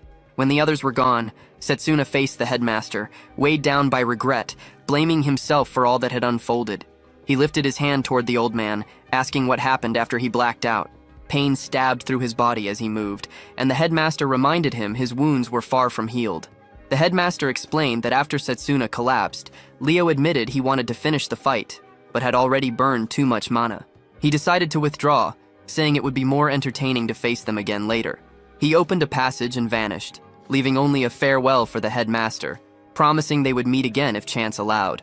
The headmaster thought to himself that even though it had been a golden chance to strike, whatever waited beyond that passage was too dangerous to pursue. A full confrontation would have to come another day. Setsuna sat down, lost in thought, bringing up the strange entity and the rift between dimensions, something the headmaster had also witnessed. The old man asked if Setsuna had any idea who it was and pressed further. How much did he actually know? Since Setsuna had even uncovered his secret magic, he wanted an explanation he could trust completely. Setsuna hesitated. Should he tell the truth now? Could he convince the headmaster that he came from the future? The headmaster pressed him, asking if there was a reason he couldn't speak. An idea struck. Setsuna told him to examine the amulet of resurgence. The headmaster, startled, studied it and recognized it as the blessing of the spirit of time, long gone from the world. If the amulet had already been used once, then time travel wasn't impossible. Setsuna admitted it outright. The headmaster had already pieced it together. He had come back from 10 years in the future after losing everything by using the amulet. He told him everything. The death god would destroy the world. The headmaster would die at his hands, cut down along with many others. The headmaster accepted the truth, saying it was hard to believe but undeniable with the amulet before him. The spirit's power had carried Setsuna through time, but the trauma of that future must have been unbearable to force him to leap back an entire decade. He placed a hand on the boy's shoulder, telling him he had carried a crushing burden alone long enough. From now on, he wouldn't have to fight it by himself. Setsuna felt relief flood through him, a weight lifted, and for the first time in years, a spark of hope. With the headmaster beside him, Setsuna felt there was still a chance to fight back, that the world might not sink into ruin. The headmaster said he would teach him a second form of magic to stand against the death god. This was not part of the standard branches of magic, but something else entirely. Elemental magic. He suggested they move to a better place for training. Their path led to the World Tree. The headmaster remarked it had been many years since he last came there, a place he used for his own training in his youth. That detail caught Setsuna off guard. At the base of the tree, the headmaster explained elemental magic in simple terms. By using mana to merge with elemental spirits, the caster could channel raw force through their body. Unlike the normal paths of magic, elemental magic started from a different point, but it could merge with other types, making it powerful and flexible. Setsuna doubted if such a thing was possible. The headmaster decided to show him. His eyes lit up, changing color, the same as during his fight with Leo. Instead of a duel, he proposed a game of rock, paper, scissors, pointing out that Setsuna's injuries kept him from fighting properly. They played. Setsuna lost every round. Again and again, the headmaster won. At last, he explained the truth. This was the ability of the spirit of time. Elemental magic had granted him foresight, letting him see moments ahead. He went on to say that many spirits existed, each granting unique powers. A contract with the spirit of wind meant flight, with water meant evasive movement, and so on. Setsuna was struck by the possibilities. If mastered, elemental magic could transform melee combat into something far greater. But the headmaster told him he couldn't practice any of it until he secured a contract with a spirit. The first step was to attempt contact. The headmaster cleared his mind, aligning himself with nature, showing how to sense the spirits woven into everything. He told Setsuna to do the same. Setsuna closed his eyes, focused, and tried to dissolve his thoughts until there was nothing left but the feel of the world around him. Setsuna fixed his attention on the spirits, begging for the strength to stand against the death god. Nothing answered. The silence of nature mocked him. He felt nothing at all. Frustration built. He couldn't sense even a single spirit. The headmaster noticed his struggle and said Setsuna's temperament was the obstacle. Setsuna didn't understand at first, but the old man explained that unity with nature required a trance-like state, an emptied mind open enough to feel the spirits drifting everywhere. Setsuna tried again, but focus slipped through his grip. Thoughts of failure dragged at him, thoughts of how badly he wanted power, how little progress he had made. The headmaster placed a hand on his shoulder and told him not to rush, reminding him it had taken 3 years before he himself felt nature's pulse. Setsuna pushed back. 3 years was impossible. The death god's return was 5 years away, and the apostles could appear at any time. There was no room for delay. The headmaster froze at that word, apostles. Setsuna explained that, like the death god, they came from another world, wielding strange powers outside the rules of magic. Leo was one of them. Memory cut sharp through Setsuna. In his old life, he had faced only one apostle, and even then, despite all his strength, victory came barely, and only with ranged magic. The headmaster considered this, recalling records from the Silverlock family that spoke of 12 apostles in total. Setsuna accepted that truth, knowing more like Leo lurked, waiting to tear their world apart. The headmaster told him not to let fear and urgency cloud his judgment. Panic could kill just as easily as any blade. He offered another path, joint training inside the dungeon. There, Setsuna could push his limits, sharpen his strength, and maybe feel the spirits in ways meditation alone could not. Lionel would explain everything. Rest first, he warned, because it would not be easy. Far away, Leo stepped into a dim hall that resembled a ruined castle. Shadows clung to the walls. He apologized for his delay and moved forward. Zagan, the 10th apostle, mocked Leo's nerve, questioning if he was still chained to his old habits. Puka, the 9th, crawled across the ceiling like a spider, amused as he recalled rumors that Leo had picked a fight with the wrong student. He wondered how Leo managed to stir up so much chaos, especially after Bagachi had fled following his defeat. Puka pressed further, asking how Leo planned to clean up the mess he had left behind. Leo, the 12th apostle, offered a half-hearted apology, claiming he had simply gotten carried away while enjoying time with an old friend. Zagan's patience snapped. The grin on Leo's face fueled his anger, and as their eyes locked, he prepared to strike. Before the clash could begin, a voice from the distance cut through, condemning such reckless behavior. Apostles should not waste energy on petty fights that only risked interfering with their god's designs. The one speaking was Sadanaksha, the 2nd apostle. His presence pressed down on them like a weight, forcing both to stillness as he asked if they had more to add. Zagan backed down, though not without pointing at Leo, demanding whether Sadanaksha would punish a boy who failed to finish what he had started. He even offered to kill the boy himself. Puka, entertained by the idea, claimed assassination would be better left to him, promising it would be a spectacle worth watching. Sadanaksha dismissed them both, stating it was unnecessary. The matter was already being handled, and the one he had chosen would see it finished. Days after the intermedial contest, the scene shifted back to the academy. Setsuna sat among the other students in class. Layla checked on him, questioning if he was truly ready to be there. He assured her that listening required little effort, even with his lingering injuries. She pointed out that the final match had ended only days earlier, yet he had managed to hurt himself again. Her words brought back his memory of the headmaster's warning, announcing the existence of the death god and his apostles would be reckless. For now, only a handful of instructors would be entrusted with the truth. Their role would be to guard the academy and track Leo. The headmaster had also decided that Setsuna's elemental training would be postponed. Setsuna caught himself apologizing to Layla for asking her to prepare remedies, but insisted he was fine. What mattered was recovery. His clenched fists promised he would heal quickly and return to training. Layla sat beside him, and Lionel stepped forward to begin the lesson. With all students present, he introduced the next step, the interdepartmental joint training. Unlike the intramural contest, which showcased different combat styles, this training would throw students into teams across departments, forcing them to combine their strengths and refine their own abilities. Setsuna quickly understood. This wasn't just about power, but about building cooperation among the departments. Lionel turned their attention to the projector, revealing the image of a 1-star underground dungeon. He explained it was a replica of what they might face in reality. Because of the risk, participation would be voluntary. The training would begin in a week, and until then, they were advised to conserve their energy. Setsuna thought about the joint training the headmaster had mentioned, If he wanted to stand in that arena again, he had to recover and be at full strength. That evening, after class ended, he walked alongside Layla. She reminded him that food was fuel and that he needed to eat more to regain strength for the training ahead. He wondered what they should have. Students around them whispered.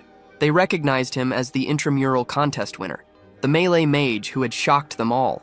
A girl, face red, admitted to a friend that she had liked him since the final match. Layla noted that everyone seemed interested in him now, even though not long ago those same voices had called him a failure. As they moved through the crowd, 3 boys blocked their path, one with yellow hair, the others red. The blonde one pointed at Setsuna, congratulating him for the victory. Setsuna asked who he was, and the red-haired boy introduced him as Carl, the leader of a noble salon. They had heard that Setsuna would head straight into the mage army after graduation, so Carl extended an invitation to join his salon. Setsuna wondered what that even meant. Carl explained it was a social circle for nobles, not melee mages, but he would make an exception. Having the contest winner in the group would raise its standing. Girls nearby grew excited at the idea of him joining. Carl smirked, warning that someone like him should choose his company carefully. He gestured at Layla, saying that being seen with a commoner would damage his reputation. Setsuna turned him down without hesitation. Shock spread across the boys' faces. He turned away, questioning why background mattered so much. He told Layla they should leave. Carl's pride cracked. His anger boiled over, and one of his lackeys whispered that insulting the contest winner wasn't wise. Carl ignored him, pulling out a chain, fury in his eyes. He demanded to know how Setsuna dared to shame nobles. A blade hidden in the chain flashed as they prepared to strike. Setsuna shifted calmly, but Layla stepped forward first. She stopped Carl, reminding him that duels without approval violated academy rules. If anyone was crossing the line, it was him. Carl froze, his teeth grinding. He glared at her, enraged that a commoner would block his hand. The 2 red-haired boys hesitated, unsure whether to back him.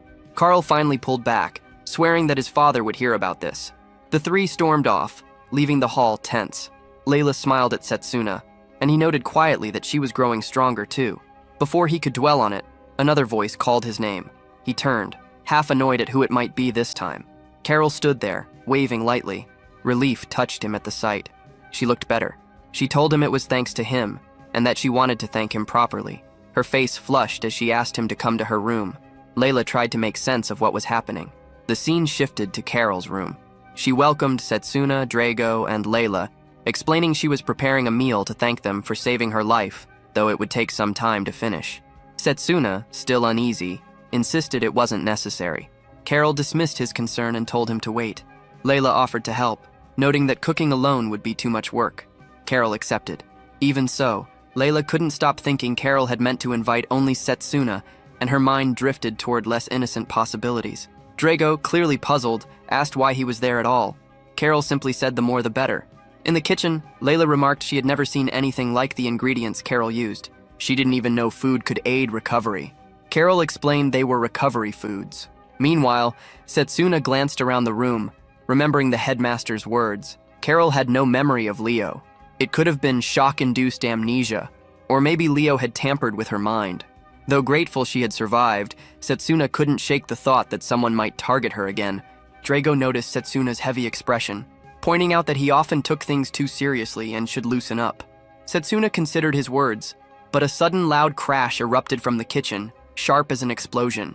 His nerves spiked, wondering if Carol and Layla were training instead of cooking. Drago looked equally startled. Carol then called Drago for help. When he stepped inside, she handed him a tight apron. He hesitated, realizing it was clearly designed for maids. Carol, unfazed, explained it was the only one available. Together, they kept cooking until the meal was ready. As Setsuna prepared to eat, Layla mentioned they had gone overboard and made far too much. Setsuna smiled faintly, deciding that since they had worked so hard, he would finish everything. He ate quickly, reasoning that boosting his body with proper food would let him handle as much as he wanted without falling ill. Layla approached, worried he was forcing himself, but he brushed it off. Curious, he asked who had made the egg soup, impressed by its umami taste. Drago grinned, claiming credit and urging him to eat more since plenty remained. Setsuna asked for another bowl, confirming his approval. Carol froze, stunned that her cooking had lost out to Drago's. They continued eating together, and Setsuna thought about how moments like this mattered. It reminded him of days before he had traveled back in time, when he and his friends spent their lives together in peace. Vidrak had stolen that life once, but Setsuna swore he would never let it be taken again. He refused to ever lose to Vidrak or anyone else again. 2 weeks later, the day of the dungeon joint training arrived. A crowd of students stood before the dungeon gate, buzzing with chatter. Setsuna and Drago were among them. Drago noted that Setsuna looked healthier than before. Setsuna admitted he felt strong, much better, thanks to the recovery food Drago had prepared, and he was grateful for it. Drago shrugged it off, saying it was the least he could do for a friend, adding that recovery food only worked if eaten regularly. Setsuna thought the dungeon would be simple with Drago and his team backing him. He trusted them completely. A boy and girl approached. The boy asked if Setsuna and Drago had been on the team long. Drago recognized them as the seniors. The boy introduced himself as Myfun, 3rd year from Formation Magic, and said they would be on the same team. The girl pulled back her hood, revealing herself as Yuzuha, and said she looked forward to working with them. Drago introduced himself from Melee Magic, and Setsuna gave his name. Myfun clapped both on the shoulder, asking if Setsuna was the contest winner. Hearing confirmation, he said they were in good hands and that he was counting on them. As he walked on, Drago muttered that Myfun seemed far more fired up than expected. Yuzuha added that it was good to put juniors at ease. Myfun only grinned, saying they shouldn't expect him to go easy from now on. At that moment, the instructor called the group to order. Giovani, head of Formation Magic, announced that all students had arrived and the interdepartmental training would begin. He explained that the Formation and Melee departments would be working together today in the Demonic Ruins, a 1-star dungeon crawling with ancient monsters and undercreatures. The students would need to cooperate to bring them down. He raised a bracelet for them to see, explaining that every action would be logged. Each monster defeated or treasure collected would earn points. The team with the highest score would receive an Academy medal. Any individual with more than 100 points would qualify for Royal Mage Army field training. The name pulled at Setsuna's memory, an army of the kingdom's strongest mages, comrades he had once fought beside. If he earned that chance, he could see them again. Giovanni handed out the bracelets, warning them not to stray into areas beyond their level. Stronger monsters waited deeper inside, and those fights would be suicide. He gave one last warning: avoid the lowest level of the dungeon at all costs. In an emergency, they were to channel mana into the bracelet, which would trigger a teleportation spell and pull them out. Setsuna had already set his sights on 100 points, but then paused. Both he and Drago, almost at the same moment, raised the target to 200. Their eyes met, and Drago insisted that today was the day to try. Setsuna admitted he was right. Giovanni asked if the students were ready, and the group moved forward into the dungeon. Setsuna and Drago pushed ahead the moment the training began. Running side by side, Setsuna noted they had entered the Demonic Ruins, a 1-star dungeon built by an ancient civilization, filled with traps and treasure chests left untouched. The monsters inside would attack on sight. Even with teleportation magic as a safety measure, he knew this training would not be easy. Drago pointed forward as a new path opened. Both were stunned by the sight of a vast underground castle-like structure. The scale of the space was overwhelming. Setsuna touched the surface of a wall, wondering if it was part of some ancient plant. An entire ecosystem seemed to thrive inside the ruins. He recalled the headmaster's words, that the training would be a chance to connect with nature and gain valuable insight into elemental magic. He intended to seize that chance. Other students caught up. Mifune grumbled about the rush. Yuzuha pointed out something ahead, and chatter spread among the group. A few rushed down one of the paths, ignoring warnings that the other ways were filled with traps. Mifune called them fools. The point of this training was to take the harder route, and he gestured toward another path, saying that was where they should go. Setsuna thought he wasn't wrong, since the goal was to rack up points. When Mifune asked if Setsuna was following, Setsuna, uneasy, examined a wall. He noticed the plants growing. They were at a different stage compared to the rest, a sign of another space beyond. Drago asked what he found. Setsuna explained that he could even hear wind leaking from inside. Before he could say more, Drago smashed the wall open. Setsuna stared at the new path and urged they head that way. He and Drago rushed forward while Mifune admitted their observation was sharp, worth a heavy amount of points if luck was on their side. As they climbed a staircase, a massive stone ball rolled down at them. Setsuna drew his sword and shattered it, fragments scattering down and forcing Drago and Mifune to dodge. Setsuna glanced at Drago, questioning if he was ready. Drago clenched his fists, fired up to prove his strength. He wanted to show everyone the real power of melee magic and wasn't about to let Setsuna outshine him. Suddenly a flash. Arrows shot from hidden slots.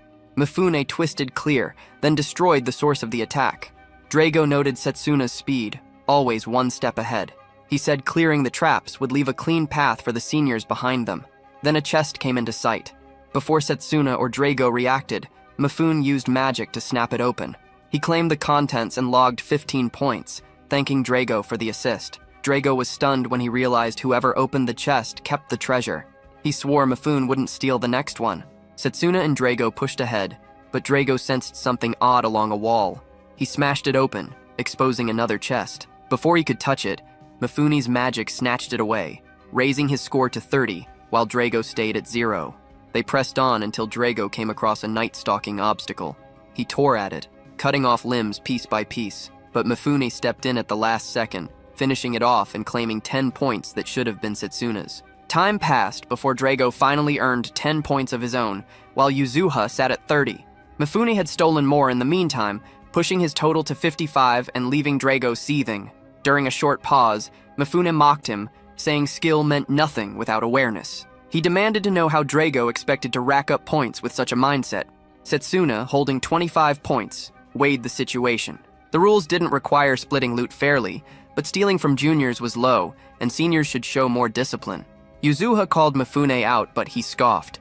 To him, they were just weaklings whining about rules. If they hated it so much, why not beat him and take it back? His smirk carried the message that they didn't have what it took. Setsuna kept his focus. He knew better than to underestimate Mifune. Formation magic, with its shifting circles and ability to move objects at will, was versatile and deceptive, but it carried drawbacks too. His eyes shifted to Yuzuha. She had been fixated on slaying monsters since the start, barely caring about the points. Was she chasing something else? Scores climbed. Yuzuha now had 50, Mifune 80. Mifune bragged that a few more victories would seal the deal. Setsuna was at 35, Drago still stuck at 10. They stepped into a dim chamber. Setsuna felt the air grow heavy. In the middle sat an object on a throne. Mifune wasted no time and snatched it with his magic. A dark aura burst from the treasure, leaving him frozen in confusion. Setsuna recognized the danger instantly. He yanked Mifune clear as a violent beam exploded from the chest. A hand clawed its way out, followed by a twisted form rising into the light. Even though this was supposed to be a one-star dungeon, the creature's aura carried a weight that crushed the room. Setsuna understood immediately. It was the no-life king, monarch of death. The air itself seemed to whisper with cursed fire, promising eternal nightmares for its prey. The monster stirred, growling in fury at being disturbed, promising death to intruders. Drago reeled at the sound. It could talk. Setsuna barked for him to stand back. He would deal with it. Drago, still obsessed with points, wondered how much the kill would be worth. The creature lashed out at Mifune, but Setsuna intercepted, cutting through the attack. Drago lunged with a punch, but the beast threw up a barrier that stopped him cold. Drago froze in disbelief, stunned that brute force hadn't even scratched it. The creature cast a magic circle from far off. Setsuna staggered back, realizing the mana guard had likely saved him from real damage. The monster, enraged, lunged forward, swearing it would wipe them out. It unleashed multiple circles at once, and Setsuna recognized the truth. Any beast with that level of intelligence and magic was at least 4-star class. The attacks crashed down. A circle appeared in front of Mifune, but Drago cut through it in time, pulling him clear. Mifune regained his balance with Drago's help, though Setsuna quickly spotted 2 more circles forming around Yuzuha. She just stood there, frozen. He dove, grabbed her, and yanked her out before the attack landed.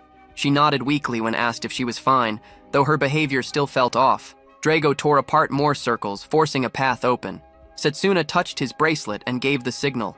Drago caught on instantly, but Mifune stayed clueless, muttering that he didn't care what tricks they used. He only wanted points. Drago glared at him, warning him not to try stealing credit again. Mifune promised he wouldn't betray the one who saved him, claiming he'd help, but only to grab the reward later. Drago made it clear he wouldn't let that happen. Setsuna's thoughts drifted back to his battle with Leo in the final blue field. His charged bullet back then had lacked power, and that failure cost him victory. The lesson was clear. The basics had to be mastered before reaching higher levels. He remembered training with Lionel after the court session, when he and Drago asked how to push further. Lionel had sighed, then revealed a method he'd held back: magically weighted bands. Training with them would build raw strength, and once removed, their physical abilities would spike. He warned Setsuna not to push too far, still not fully healed, and reminded them the method was pure brute force. They'd agreed, and since that day, the bands never left their arms. Now, in the middle of the fight, it was time. Both tore the weights off and tossed them aside. Mifune froze, stunned they had been carrying that burden the whole time. The monster raised another circle to attack, but now unshackled, Setsuna and Drago burst forward, speed and strength doubling in an instant. They slipped past the incoming strikes, answering with hard, precise blows. Drago leapt high, driving a kick straight at the beast. The No-Life King blocked, but Drago only grinned. Such a defense would have worked before, but not anymore. Setsuna joined him, and the two struck together, landing a crushing hit that detonated with force. The ground trembled, dust filled the chamber.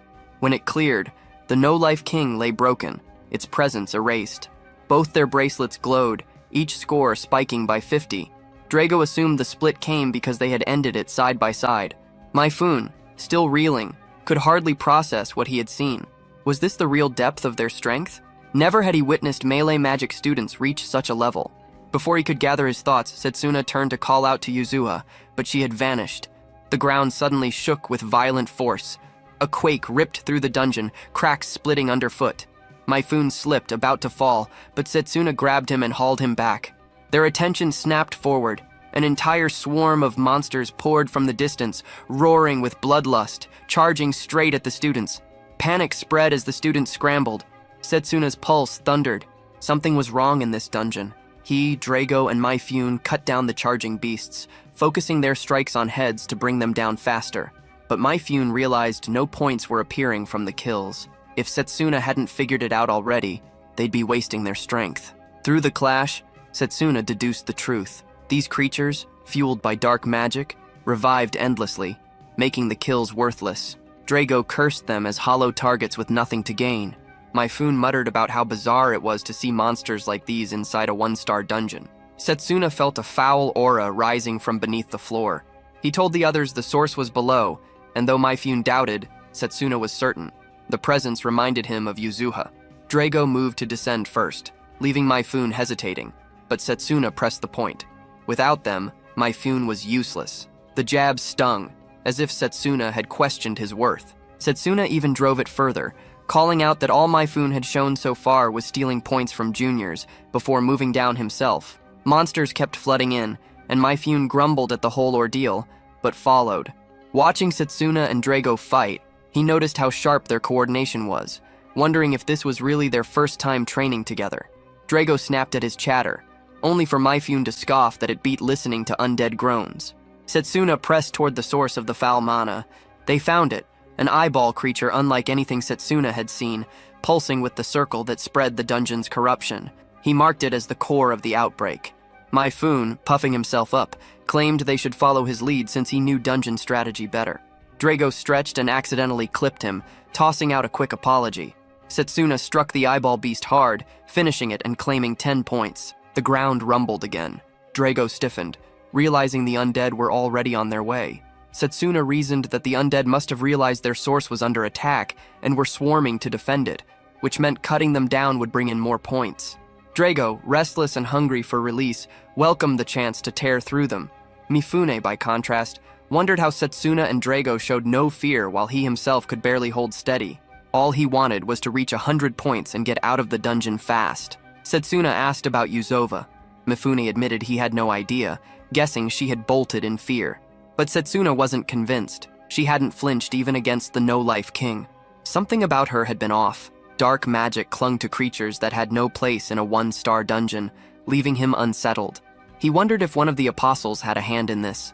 If so, Drago and Mifune being here could be deadly. He hoped Layla and the others were safe. The undead surged closer, and Drago called for the hunt. He smashed through the horde with Setsuna and Mifune beside him, bodies piling as points climbed. By the end, Setsuna carried 225, Drago 210, and Mifune 125. Mifune decided he had enough and should leave. Drago questioned why he wasn't looking for Yuzova, but Mifune brushed it off. Yesterday had been the first time they'd spoken, and he thought she was strange for approaching him. She was probably outside, crying somewhere. As he turned to go, Setsuna told Drago they needed to find her. Mifune snapped that he wasn't being transported out, stunned when Setsuna suggested he walk back. Reluctantly, he tagged along, Drago pointed out that the transport spell seemed broken and their bracelets might be compromised. Setsuna once again felt the dark power pulsing from below. He told Drago he'd press forward alone to search for Yuzova, saying he could handle it. Drago, surprised, teased him about being attached to her, then swore he'd help in the search. Setsuna agreed but warned him to retreat if things turned dangerous. Mifune wavered, thinking it smarter to return and report to Giovanni. There was no proof Yuzova was even down there. But Setsuna insisted he could still feel her mana, faint but present. He urged Mifune to deliver word to Giovanni and be cautious.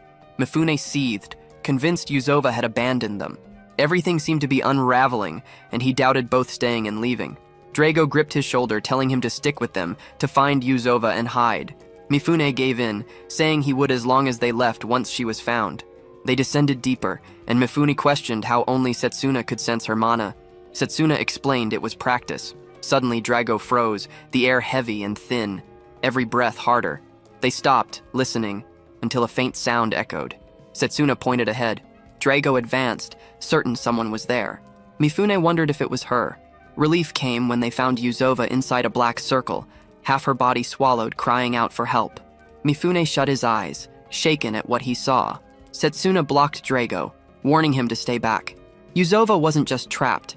She was ensnared in an ancient spell. He noted the dungeon showed no signs of the trap being triggered, which made him suspect Yuzova had been caught by an item laced with dark magic. It reminded him of something his friend once picked up from the black market before he went back in time.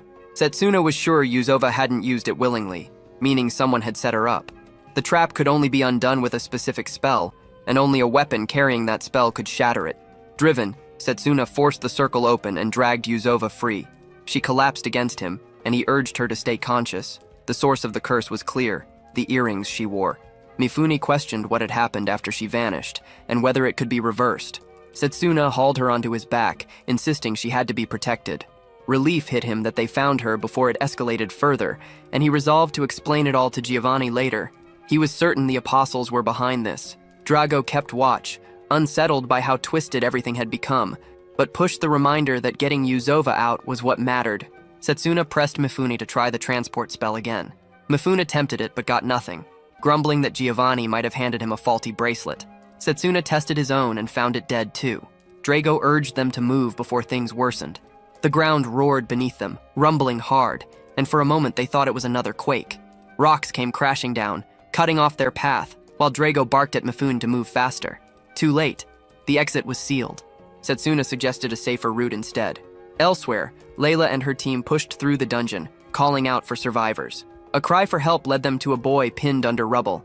They pulled him free, and Layla poured healing magic into his wounds. Weak, but alive, the boy insisted there was another trapped deeper behind the rockfall. Layla prayed Setsuna and Drago hadn't been crushed and swore to find them. Back near the collapsed passage, Setsuna's group sat against the stone wall.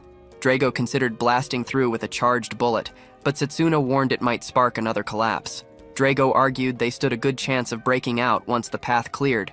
Setsuna agreed, but reminded him the thinning air made the risk higher. As Drago worked through options, Setsuna admitted there was a solution, but it meant going further down into the dungeon, and with Mifune and Yuzova in their condition, it wasn't possible yet. Since carrying both was impossible, Setsuna chose to descend alone and investigate. Mifune suspected he had some hidden plan. He knew Setsuna's strength, but stronger monsters could be waiting deeper down. He hesitated, uneasy about letting him risk his life. Setsuna speculated that the earthquake signaled the dungeon's awakening. The broken transportation spell was likely caused by the sheer amount of mana saturating the place, turning what should have been a one-star dungeon into something far more dangerous. Drago noted how quickly Setsuna pieced it together. Setsuna credited his knowledge to a similar event he had already lived through after traveling back in time. Mifune urged Drago to stay back while he wished Setsuna luck. Setsuna told them to mark the path behind and promised to return with a way out. Alone, he pressed forward, wondering if he could really bring down the dungeon boss with only melee magic. Fire or purification would have made short work of the undead. Melee focused on raw physical force, with its main weakness being the lack of reliable elemental use. Yet something inside him felt different, like a storm of power building. Meanwhile, Drago cleared debris while Mifune watched, remembering how he once thought Drago's win in the melee contest had been nothing but luck. But seeing his strength now, he realized how wrong he had been. Both Drago and Setsuna had been grinding away, while he had relied on cheap tricks. Shame gnawed at him. Drago steadied him, telling him they'd find a way out. A sudden voice called from beyond the rockfall. Drago answered, confirming the sound. On the other side, Layla's squad was searching for survivors. One of her men swore he heard movement. Layla, sharp and restless, asked if it was Drago and demanded to know where Setsuna was. Drago explained Setsuna had gone deeper to search for an exit. Layla quickly offered help to clear the rocks. Setsuna, meanwhile, descended further. The air thickened, heavy and oppressive, signaling he was nearing the dungeon's core. A gate loomed ahead, and though it might lead to escape, the boss's aura made him wary. The emptiness of a place so drenched in dark energy unsettled him. Every sense braced for an ambush. From the shadows above, 2 pairs of eyes tracked his movements. A monster lunged and he leapt aside, analyzing its form. Twin heads confirmed its identity, a 2-headed hydra. Setsuna knew immediately what creature had stirred the dungeon into chaos. Decay spread across parts of the hydra's body, proof it had been dragged back from death. Only Vidrak's power could force such a resurrection. The beast spewed poison, and Setsuna leapt clear, knowing staying close for too long would be suicide. If he didn't end this soon, the dungeon would collapse into chaos. He pulled in a clean breath, reminding himself that speed was the key. He surged forward, blades flashing against the monster. Strike after strike cut into its hide until he circled behind, recalling the last time he had faced one of these creatures. A hydra only died when its heads were severed, so he focused on one target. His blows chipped at the skull until he found the weak spot, determined to bring at least one head down. The second head spat acid. He dodged, but droplets splattered onto his clothes, burning holes straight through. If it had touched flesh, he would already be gone. Then the severed head began to grow back. Setsuna froze for an instant, realizing this thing had the same regeneration as the undead. If he fought one head at a time, the fight would never end. Both needed to be destroyed in one strike. With ranged magic, he could have drowned the beast in spells, but he wanted to try a technique he had been preparing. He remembered failing to perform it in the past until Lionel had confronted him, asking if he was training dual wielding. It would have been impressive for any forest student, but Setsuna's body couldn't keep up with the image in his head. Lionel explained the core of it, complete control over internal mana. Back then, Setsuna had been treating his body like the one he had before rewinding time. Now, after constant basic training even during recovery, he finally had sharper control. This was his first attempt since that failure.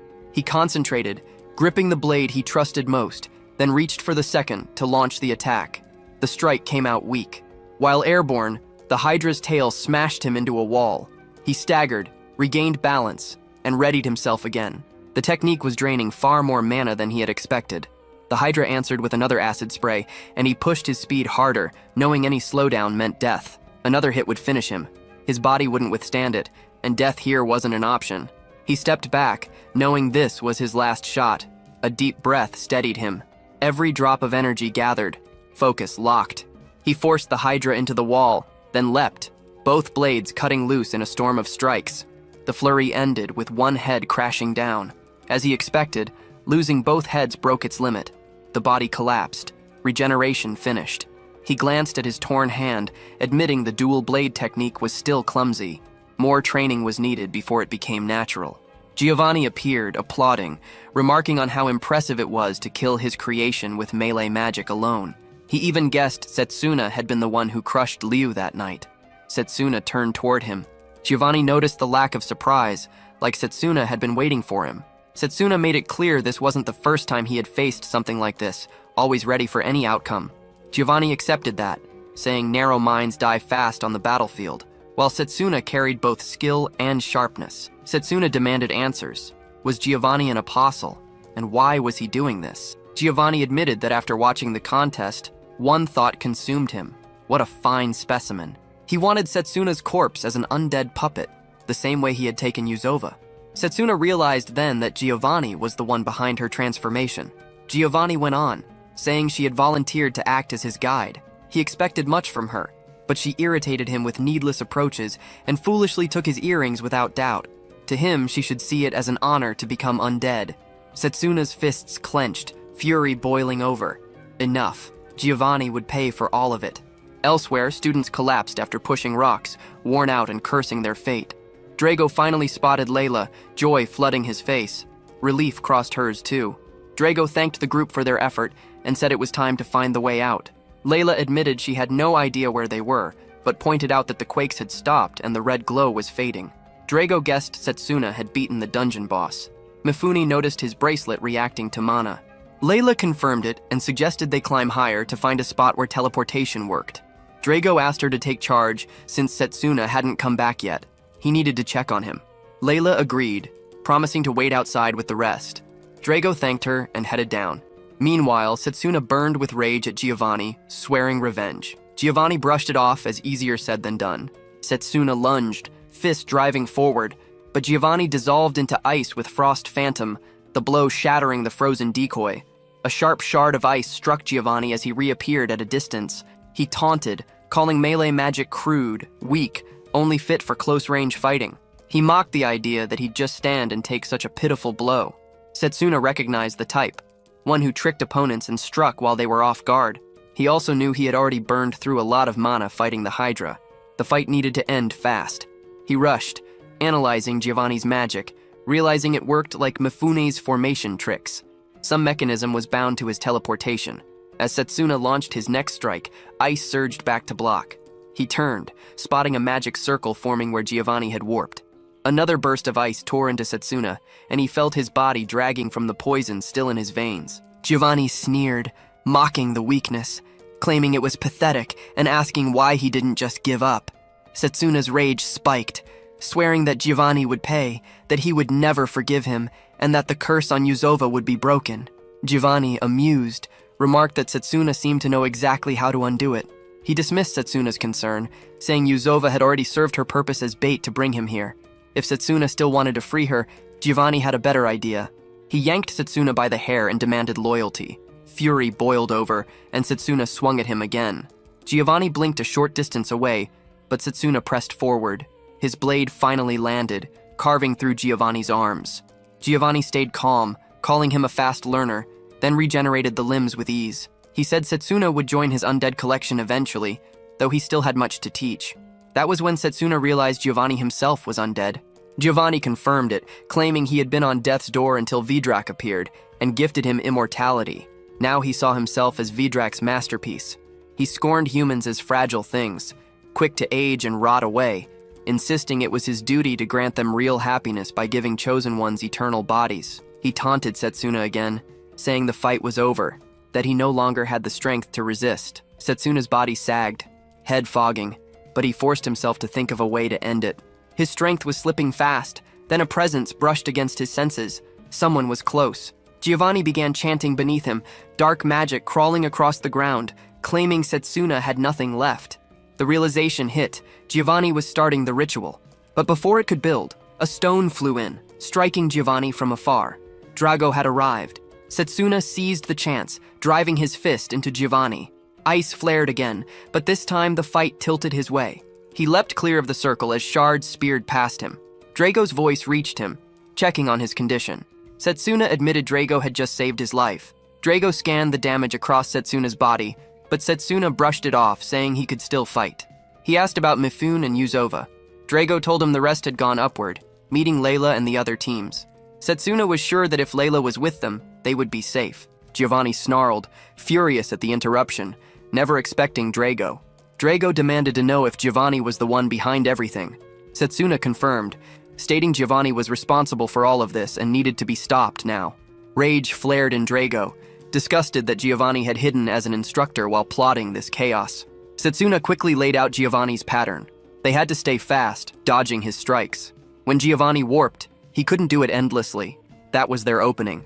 Drago would hit first, and Setsuna would follow, finishing it. Giovanni's ability was slowing, and one last clean attack would end him. Drago readied himself to test it. Giovanni cursed the interference, calling them nothing but annoying pests. Drago rushed him, ice shattered, and Giovanni reappeared at his teleport mark. He warned them not to underestimate his spells, boasting about frostbite. Setsuna seized the opening, hammering him with blows, driving Giovanni into the wall until he crumpled, badly wounded. Setsuna, already drained and at his breaking point, collapsed soon after, slipping into unconsciousness. Barely clinging to strength, Giovanni muttered that this was the last place he thought he would use the gift Vidrak had given him. From his body, he pulled an item, thinking of the hydra, preparing to fuse it with himself. He turned toward Drago, vowing the fight wasn't finished. Drago froze in disbelief as Giovanni's body twisted, shifting into a monstrous form. Giovanni sneered, spitting venom, blaming the arrogant kids for forcing his hand, claiming he had no choice but to use Vedrak's power to crush them, promising they would regret it. Setsuna hadn't fully blacked out.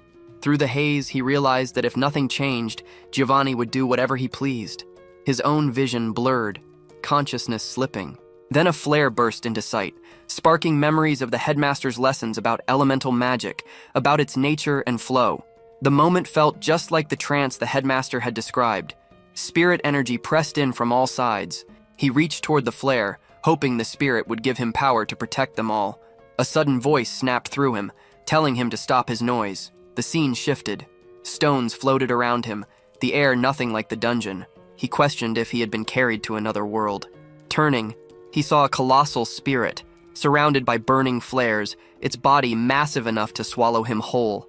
Its mana was sharp and hostile, its mere presence overwhelming. Setsuna stood before it, trying to explain. He laid out what Vedrak and his followers were doing, the terror they unleashed on humans, the danger his companions faced. He begged for aid. The spirit bristled, unimpressed. The ground beneath him split apart, flares bursting hotter. Even from a distance, it felt like his flesh was being seared. The spirit allowed him to speak, but treated his words as meaningless noise. It questioned why it should bother with such things, then raised 4 stones that circled around Setsuna. He asked again if the spirit truly intended to ignore him. The response came cold, uninterested in his tale. The stones erupted, fire closing in, wrapping him in a grip of raw heat. The flames were merciless, threatening to burn him to nothing. The spirit mocked him, saying this place had once been calm, but now would be turned into a burning curse, reducing him to ash. Setsuna knew surrender meant death. He had to find a way to reach it. The spirit noticed his mind hadn't broken, something no ordinary human could endure. Then it felt the spirit of time lingering inside him. Setsuna screamed, begging to be heard. The spirit saw his refusal to yield and called him troublesome. It said it wasn't its place to deal with a corrupt beast from another world and its foul servants. Setsuna thought of the other world, questioning if the spirit knew about Vedrak. Determined, he declared that he would defeat them, and for that reason demanded the spirit's strength. The spirit's flames surged, declaring the task beyond him, that no matter how hard he fought, he would be trapped in endless space, burning for eternity. Setsuna refused to care, refusing to retreat. The spirit paused, told him to prove it, then unleashed hellfire. Pain tore through Setsuna as his body burned, lungs refusing air. Sensation faded, yet he forced himself to remain conscious. His thoughts turned to Drago, wondering what was happening inside the dungeon, what Drago was doing. It was too soon to stop, not while Vedrak still lived. He forced his strength together again, pleading for the spirit's power to save everyone from Vedrak's grasp. The spirit, incredulous, considered it impossible. No human should survive those flames, yet Setsuna's will still clung to protecting those outside. Even unconscious, his body still stood against the inferno. The spirit found it amusing. At last, it cast him out, telling him to take its power and punish the villains. Power from the spirit flooded into him. Meanwhile, in the dungeon, Drago felt an odd satisfaction, realizing his mana guard had failed to block the ice spell. Giovanni mocked him, impressed that a mere human endured so long, fueled only by pride as a melee mage. But his fight was useless. Giovanni smirked, seizing Drago by the collar. Drago's senses dulled from the earlier hit. Giovanni promised to end him with a single strike, along with the companions he wanted to save, cutting them apart. He threw Drago against the wall. Drago realized his mana guard was gone, his technique spent. His thoughts returned to his parents, his father's words praising his body as a shield meant to protect his friends. He recalled the true worth of melee magic. Regret struck. He had failed to protect them as his father had hoped. Giovanni's attack neared, and Drago saw no way to stop it. Then something stirred. Giovanni faltered. Surprised Drago lasted so long, questioning if he had drained himself too much.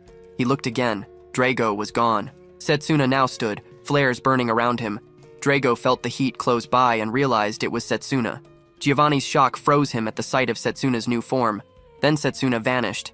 In an instant, he reappeared, driving a crushing punch that hurled Giovanni into the wall.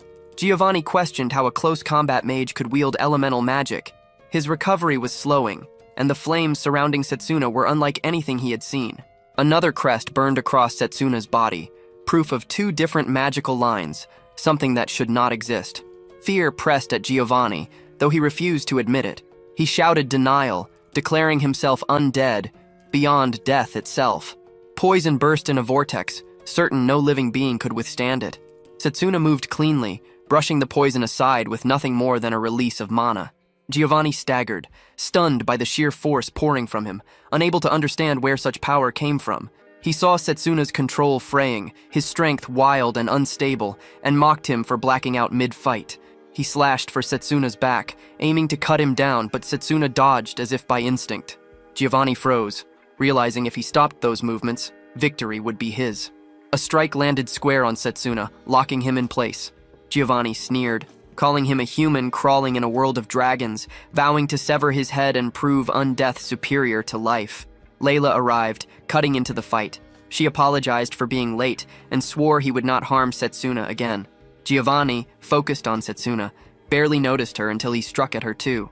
She looked at Setsuna, flames still wrapping his fading form, and wondered what had happened to him. She swore to protect him, even as Giovanni bore down. Setsuna's mind fell back into the place of the spirit. The spirit mocked him as a weak human smothered by shallow flames. Setsuna denied it, insisting the spirit misunderstood, believing they had already fused. Layla's face flashed before him. He demanded to know how to master the power and return. The spirit refused to guide him, ordering him to find the answer himself, admitting it had never granted power to a human before. In the dungeon, Giovanni's attack dropped Layla to the floor. Even as she struggled, she recalled Setsuna's words, that with resolve, even someone like her could grow strong. She remembered a woman's hand on her head, a voice telling her not to rush. That strength came with resolve. She forced herself back up against Giovanni's assault. The spirit stirred with interest, curious if Layla's fall would mark Setsuna's end as well. If so, the spirit mused, then it would be the one to kill him. Giovanni's strike sent Layla crashing down again, but Setsuna surged forward, the flame spirit's magic erupting from him, fire swallowing Giovanni. Setsuna spat back his words. Immortality was no blessing. Humans lived on limited time, and that was why they fought, struggled, and grew. Only on the brink of death had he seized the fire spirit's magic. Giovanni raged in denial, calling it impossible, but the flames consumed him. Layla, wounded but conscious, called out, asking if this was really Setsuna. He confirmed it, told her things were safe now, and thanked her for protecting him. He asked about her wounds. She answered that she was fine, relieved they had both survived. Drago, astonished, admitted he never expected Layla to arrive. She explained that as seniors they had escaped with teleportation magic, but her instincts dragged her back here. She told them to report to the professors and wait for help. Then Setsuna felt the strange pull and collapsed. All three of them lay unconscious when the rescue squad arrived. A woman checked them, saw they were alive, and praised the efforts of the melee magic students. A man lifted Setsuna to his feet, explaining they had heard from Mifune and rushed to help. Setsuna told them to tend to Layla and Drago first, but then saw they were already being carried away. Later, he opened his eyes in a quiet room and realized he was back in the infirmary. Sitting up, he muttered to himself that it felt like he had become a regular patient there. The heat of the last fight still lingered inside his body. Lionel entered, noticing he was awake, and walked over to sit. Setsuna asked about the others. Lionel told him that even while unconscious for 3 days, Setsuna had worried about them. He assured him Drago, Layla, and the senior from the formation class were safe. Setsuna was the last to wake. Lionel explained that he had heard Setsuna fought a powerful opponent and that the principal had already taken measures to resolve the aftermath. Setsuna thought it was better that much remained unknown. Lionel then apologized for the incident involving Leo, saying there were others like him, dangerous figures hidden in plain sight. An internal investigation had been ordered but delayed by recent chaos, and no one had noticed Giovanni's ambition until it was too late. Lionel admitted regret that students had been put in danger twice and swore it would not happen again. He lowered his head in apology. Setsuna told him to lift it, but before he could continue, pain surged through his body. Lionel caught him, explaining it was the after effect of using mana far beyond his limit. The wounds themselves were already healed by recovery magic, so he had nothing left to worry about. Lionel added that it was thanks to the one who had rushed in to treat him. Setsuna wondered who that person had been. A knock echoed against the door. Lionel said the person had arrived themselves. The door opened, and Professor Zachtery walked in holding peeled apples meant for him. Lionel smacked him on the back, warning him not to interfere since he wanted to speak first. But Octar's expression hardened. He admitted his fault for the way he had treated Setsuna during the orientation test. He confessed he had looked down on the close combat department as the weakest and hated seeing someone like Setsuna there. Then he revealed his past, once an honors student of the academy. But when he realized his path was limited to melee magic, his own family and friends abandoned him. Knowing Setsuna had chosen melee magic willingly, despite having the ability to walk any path, had fueled his resentment. Octar could not grasp why someone like Setsuna would willingly choose close combat magic over any other path, but his view shifted after reading the report.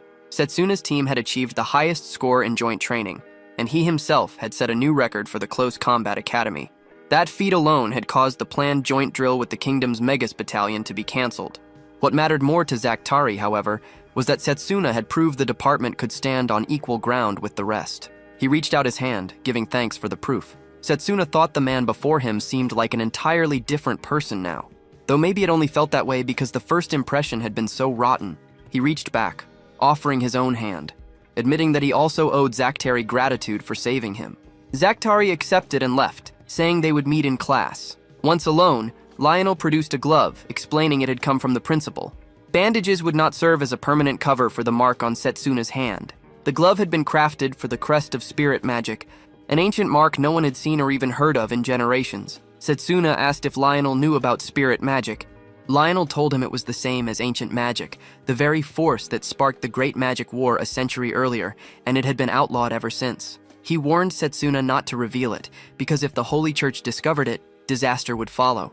Setsuna remembered the history lessons about forbidden magic, and never thought that particular power had been spirit magic.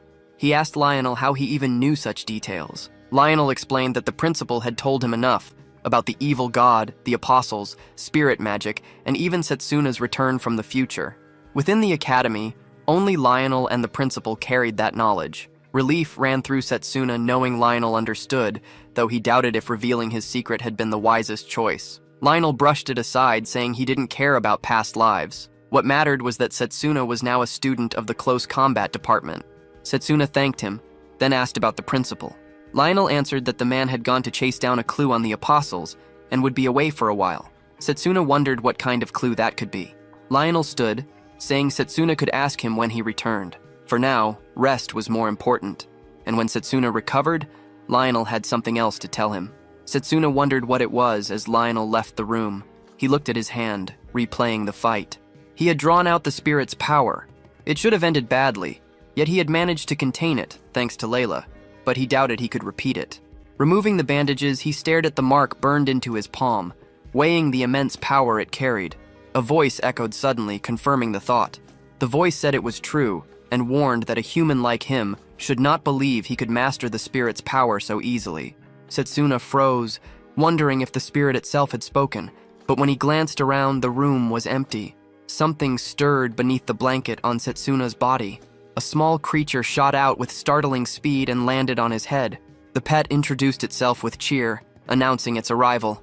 Setsuna questioned if this was really the spirit. The creature confirmed, saying it was, but scolded him for calling it so casually. It gave its name as Blazer, demanding it not be forgotten.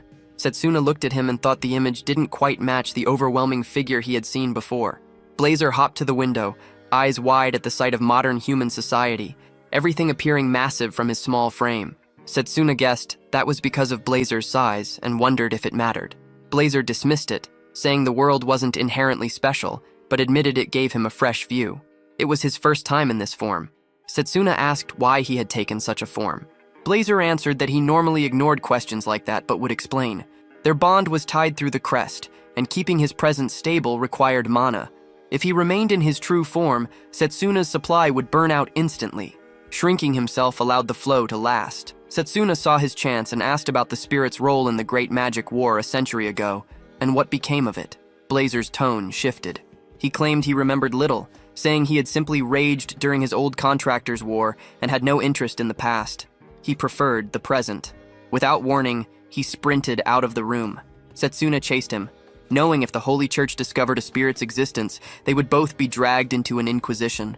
He had to stop him before that happened. By the time he reached the outside, Blazer was already drawing stairs. Some students mistook him for a dog. Others, especially the girls, squealed over how cute he looked. Setsuna shouted after him, demanding he stop. Blazer spun in surprise, mocking how weak Setsuna's body was and doubting if he could even keep up. Setsuna gritted his teeth, thinking that if his body had fully recovered, he would show him. Blazer darted further, and Setsuna pushed after him, running straight into Noel. Noel sneered, saying Setsuna's win in the exchange match had been nothing but luck, boasting that his golems could now endure anything Setsuna threw at them. Setsuna ignored him and kept moving. Noel's scowl deepened as he watched him go. Carl appeared next, puffed up and acting noble, claiming he forgave Setsuna's earlier disrespect. He began to bring up Layla, but Setsuna brushed past without care. Carl fumed at being ignored, muttering about Setsuna's disrespect. Setsuna dismissed him with cold indifference, telling him not to overthink it. From the shadows, Silas observed quietly. Evening settled in as Setsuna reached a hall, finally forced to admit he couldn't match Blazer's pace. He collapsed, catching his breath. Mifune noticed his condition and asked what had left him so exhausted. Nearby, a girl whispered to another, asking if he was the close combat mage who had trained with Mifune during joint training. The second confirmed, adding that he had only reached the top thanks to Mifune's help. Mifune snapped at them, ordering them not to insult his friend again. When the girls left, Mifune turned to Setsuna, apologizing, saying the tension in the academy had grown since Setsuna's high score in training, even if no one understood the full picture. Setsuna admitted he never expected Mifune to consider him a friend. Mifune answered simply that everyone was worth being seen as one. Setsuna thought Mifune's personality stood out as unusual. Mifune circled back to the joint training, bringing up Yusufa, who had been caught in a trap. Her life hadn't been threatened, but the after effects lingered. She was now imprisoned and under questioning by the professors. Setsuna suspected Giovanni's hand in it and grew wary. He asked if Mifune had seen a small red creature nearby. Mifune pointed toward the courtyard. Setsuna decided they had to move at once. In the courtyard, Blazer played idly with flowers. Students gathered, puzzled by the strange creature. None had seen anything like it, and wondered who it belonged to. Octar, watching as well, questioned if it was some sort of magical beast. Setsuna called for Blazer, but Octar's face darkened when he noticed him. To Octar, Setsuna was becoming more of a nuisance, especially after erasing the proof of his manipulation during the exchange battle. Even so, a sharp-eyed professor had already spotted flaws in his setup. Realizing the creature was tied to Setsuna, Octar formed a plan. If he accused Setsuna of bringing a magical beast into the academy, he could justify striking it under the guise of protecting the school. He readied himself to attack Blazer, certain no one could fault him afterward. Blazer looked wary for a moment, but quickly retaliated, blasting fire and blowing the strike away. Octar froze, shocked. His front burned, clothes charred, and shame forced him to retreat in a rush. Setsuna exhaled, relieved that Blazer had avoided harm, but whispers rose among the other students, their stares heavy. They had seen Octar humiliated and witnessed the raw firepower Blazer unleashed even in his shrunken form. Concern spread. If such force was possible in that body, the threat was undeniable. One boy muttered about the strength of the flames, astonished by their scale. Another questioned if so much fire could really come from a creature that small. Blazer dismissed their chatter, asking if they were all allies of the police boy. The crowd, uneasy, backed away and left. Layla had been watching closely. When Setsuna noticed, he took a step back. She seemed deep in thought. Blazer needled her, asking what she was plotting, warning that he could burn her too. Setsuna thought Blazer meant it. As she drew closer, Blazer remarked that she seemed ready for it. Layla dropped to her knees, thanking him for aiding Setsuna in the dungeon, bowing in gratitude for saving her treasured friend. Blazer approved, telling her to be grateful he had tied his power to Setsuna. Setsuna caught the shift in Blazer's tone. Layla picked fruit from a basket, offering it to Blazer, saying she had brought it during her visit to Setsuna. Blazer accepted the gift and ate, remarking on its quality. Blazer quickly added that it wasn't so bad and even admitted he liked it. Setsuna figured the spirit was proving to be easily tamed. While the students ate, Blazer made himself comfortable on Layla's lap, devouring her food without hesitation. Layla noted his ravenous appetite and turned to Setsuna, asking what sort of creature he was. Setsuna answered that Blazer was a magical beast. He knew if the truth of Blazer being a spirit came out, the church would intervene, and even Drago couldn't be dragged into that mess. For now, caution was still necessary, though Blazer showed no immediate danger to the others. With Layla's plate already emptied, Setsuna slid his own food forward. thanking her. She stayed quiet. To him, Blazer only looked uneasy from being surrounded by so many people. As a pair of students walked past, the girl whispered that Setsuna was the close combat mage who had scored highest in joint training. The boy's eyes fell on Blazer, saying he had never seen such a creature before. Just as Blazer leaned toward Setsuna's food, he muttered that something like him would naturally draw attention. Idle chatter would be ignored, but anything beyond that wouldn't. Setsuna realized Blazer was being treated like some rare animal. Blazer then turned to Layla, saying that if she kept bringing gifts like that, he'd make her his subordinate. Setsuna was relieved that no one else could hear the spirit's voice except him. He then looked at both Layla and Drago, thanking them for saving him in the dungeon. Layla answered that helping a friend was only natural. Drago, as blank-faced as always, pulled out an envelope. He explained his parents had heard about his top score in training and were so proud they sent a letter, making him feel honored to stand as a close combat mage. Setsuna was glad and smiled at the thought. Layla shifted the mood, voicing concern over Giovanni's identity. Setsuna admitted he wasn't sure, but they would know more once Yuzo's interrogation ended. His mind drifted back to their first encounter with Giovanni, convinced the man was an apostle. The only distinct ability Giovanni showed was controlling the hydra, and that alone was proof enough. Drago's expression hardened as he asked about the strange power Setsuna had displayed in the dungeon.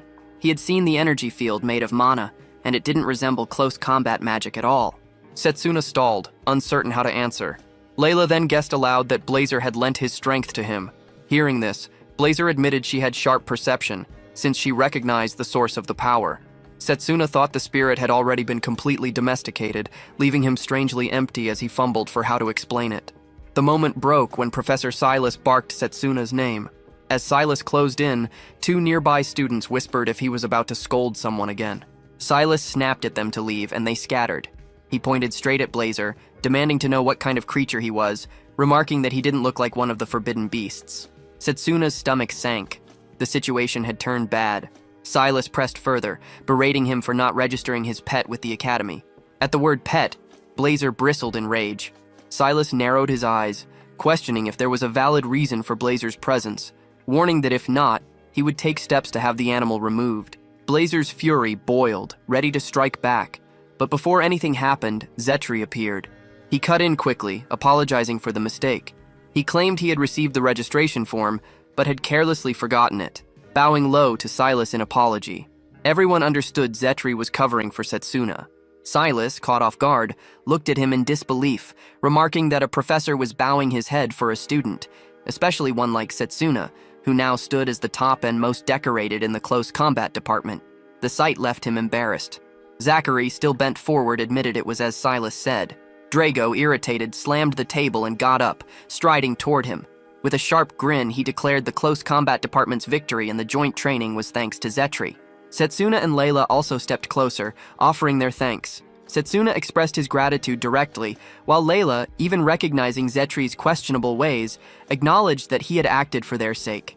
Zetri, moved by their words, looked emotional, but also seemed to bask in the recognition. Silas, frowning deeper, questioned the absurdity of what they were all saying, and doubted anyone could take it seriously. A girl whispered to a boy that the close combat department was ranked above Silas's group now. The boy added it was no wonder Silas strutted around with such pride. Their remark struck a nerve, and Silas snapped, ordering them to hand in the paperwork by morning without excuses. Setsuna exhaled, relieved the situation hadn't blown up further, and noticed Blazer on the verge of losing control but still holding back. He turned back to Zachary, thanking him for stepping in, even if the professor didn't know the full story, and appreciated the way he had backed them. Zachary smiled and said the thanks should go the other way, adding that there must have been a reason for bringing the creature. Drago, impressed, said Zachary was the kind of professor others should look up to. Layla agreed, but Blazer brushed it all aside as pointless talk. Blazer and Setsuna left soon after. As they walked, a bird swooped down carrying a scroll. Setsuna opened it and found a letter praising his success with spirit magic. It also carried a warning. The principal feared he might struggle to control it while still recovering. The principal had wanted to train him personally, but being unavailable, arranged for another instructor to take his place. Setsuna wondered who this new teacher would be, and what guidance they could offer for handling spirit magic. The letter said Layla would be the one to introduce this person. It ended with the principal wishing him good fortune. Setsuna felt thankful for the support. Elsewhere in a quiet house, an old woman read a letter and scoffed at its contents. Nearby, A girl swept the floor, a bucket of water resting beside her. The old woman grumbled about having to train someone new in spirit magic. She cursed the principal for exposing her methods without consent. Even if the boy carried the principal's recommendation, she vowed she wouldn't forgive him if he proved useless. If that happened, she would deal with him herself. The focus shifted again, this time to the urgent magic conference, where Principal Dan Ham delivered the report of his findings. One person questioned if Dan Ham's proposal was really enough to solve the problem. Another pointed to the growing signs of the evil god and the dark apostles, which made his words even more unsettling. A woman dismissed it, saying he had no solid proof. Dan Ham countered that the enemies left no evidence behind at all, which was exactly why he sought their help. Some still refused to accept it, while one suggested Dan might have overlooked something vital. After the tense meeting, Dan and Step stepped out of the chamber and met Leon, commenting on how chaotic it had been. Lionel, present with them, said it was expected. Dan and Step sat down, admitting that disbelief was understandable. Lionel reminded them they were dealing with forbidden spirit magic, something not easily spoken about. Dan and Step added that such an occurrence couldn't simply be ignored, and if the apostles acted, Dan's proposal would at least serve as preparation. Danik then shifted the topic to Setsuna's condition.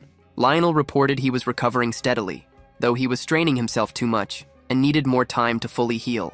Danon remarked that the new teacher lined up for him was strict, and he hoped Setsuna would regain his strength before facing that instructor. Meanwhile, in his room, Setsuna slept while Carol sat by his side, keeping watch. When he woke and saw her, he was caught off guard. She explained she had come after hearing about his condition, bringing food to help him recover. As she opened the boxes, she revealed the recipe was something Drago had shown her. Setsuna thanked her, especially for looking after Blazer since the day before. Carol brushed it off, saying she had taken Blazer out around town together with Layla. She had also brought fruit for Blazer, whose little voice sounded like a short cue. Setsuna understood then why so many found Blazer so endearing. Carol spoke of how remarkable Layla was, noting she treated Blazer without even a trace of hostile mana. Setsuna asked if that was really the case, and Carol confirmed, saying Layla had done it as if it were the most natural thing. She explained that treating someone without creating barriers mattered, especially with tasks as difficult as that. Because she was always surrounded by phantom beasts, Carol could sense how much they valued kindness. Setsuna thought that was just like Layla, and reflected that she had been looking out for him ever since the dungeon incident. He couldn't just stay passive through it all. Once his body recovered, he would need guidance on handling spirit magic. Carol set aside the remaining food and left for class, reminding him to bring Blazer back with him. Setsuna thought about how Carol and Layla had been caring for Blazer while he still had to gather all the knowledge he could on spirit magic. He remembered reading about a great war 2 centuries earlier, when the followers of a certain figure tried to dominate other magi. Battles had raged across continents. The power of outside magic was overwhelming, though only a handful could wield it, and in the end the magi had prevailed, leaving peace behind. Whenever an ancient magic user surfaced, they were interrogated and purged, with the knowledge itself marked as too dangerous to spread. This was why Setsuna kept his contract with Blazer hidden. He lay back, remembering that in his past life, he had never even known about spirit magic. If he could master it now, it would bring him closer to crushing the evil god. But his thoughts drifted to what had already changed: the clash with Leo during the exchange match, and Giovanni's berserker at the joint training, both events absent from his former timeline. If history itself was shifting, were his choices the right ones? Days later, fully recovered, Setsuna was ready to train with Lionel. Carol looked displeased and asked if he was sure. He confirmed, pointing out it was during the academy's break. Drago announced he would train hard not to fall behind. Setsuna accepted the challenge. Layla, however, was downcast, knowing she'd be apart from Blazer and would feel lonely. Blazer demanded she stock up on fruit for his return. Setsuna appreciated how much Carol and Layla had done, but now he had to leave. Both girls wished him caution. Lionel noted how fortunate Setsuna was to have friends like them. Setsuna agreed, but thought only of Blazer, worried if he could handle caring for him alone, knowing he couldn't rely on Layla forever. They reached the carriage stop, ready for the long road ahead. Setsuna suggested the lizard carriage, but Lionel warned that handling them wasn't easy. Still, it was the best transport for distance, since all they had to do was hold tight. The lizard keeper told them the beasts were fast, the ride rough, and he wouldn't be responsible for injuries.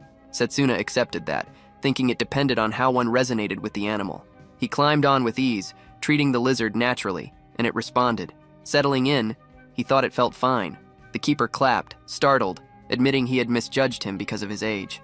Most people struggled at first, he explained. Setsuna recalled riding creatures like this before, in another life. As he and Lionel set out, Blazer seemed thrilled by the ride. Setsuna noticed Lionel pale and asked if he was sick. Lionel admitted he wasn't used to it yet. The trip was cut short when 3 armed women blocked their path. Something about them was off. They didn't look like common bandits. Just as Lionel suspected, one revealed they were Jabardast, servants of the witch Morgana. Setsuna recognized the name. It had been written in the principal's letter. The woman called him out, labeling him a spirit magic user. Lionel explained their travel, then questioned if these 3 had come to capture them. One woman suddenly shifted her tone, saying she had no interest in a mere close combat mage. The sudden change made Lionel tense, demanding to know if she was truly Morgana's servant.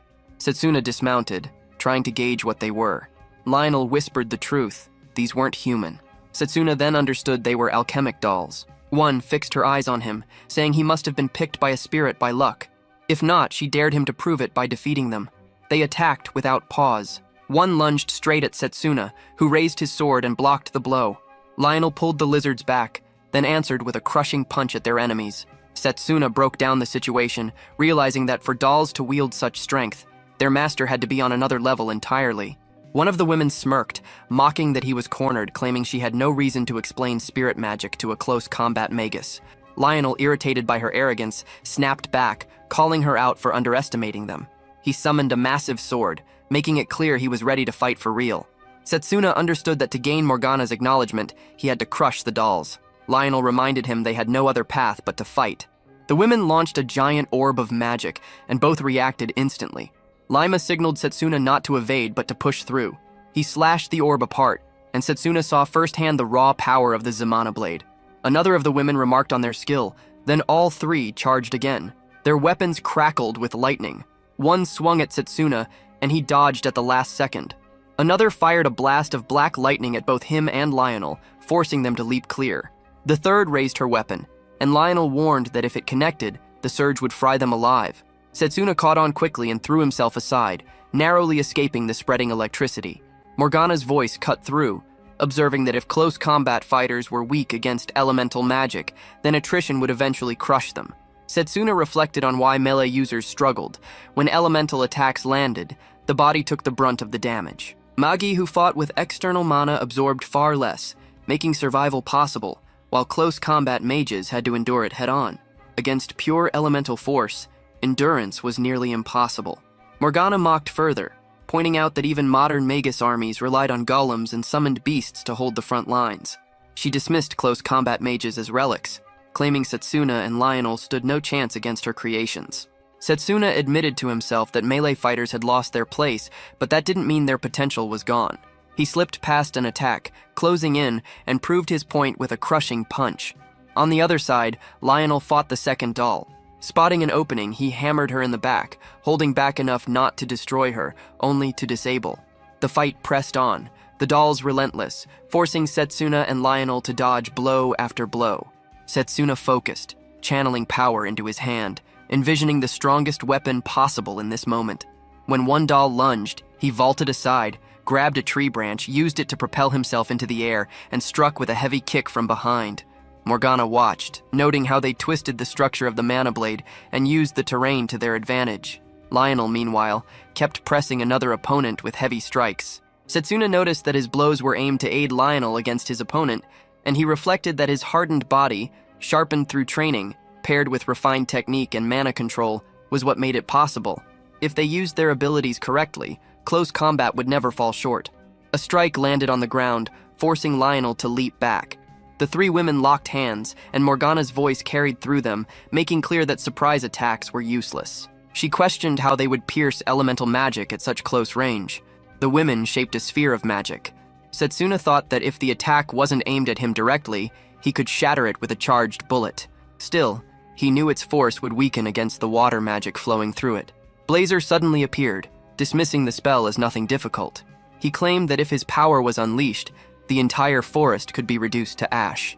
Setsuna's elemental magic ignited, flares of raw energy circling him. Blazer commended his focus, then pushed to ramp up the firepower to burn everything down. The pressure sharpened into pain, and Setsuna demanded he hold back.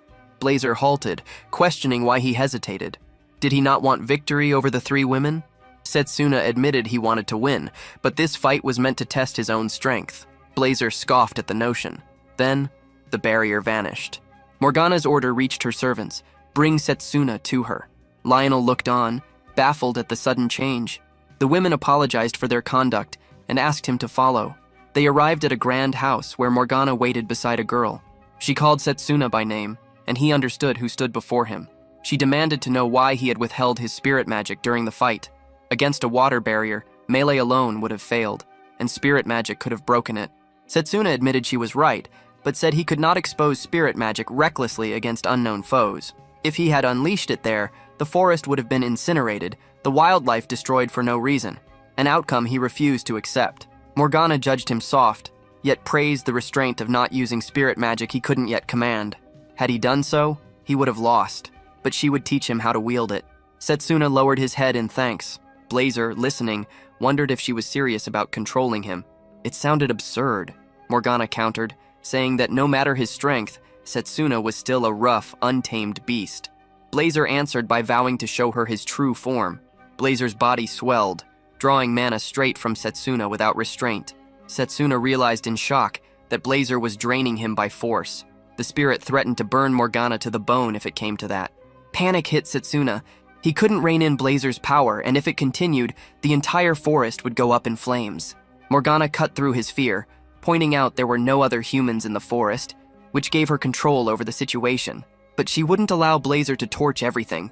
She summoned her own spirit, ready to show Setsuna how a real bond was handled.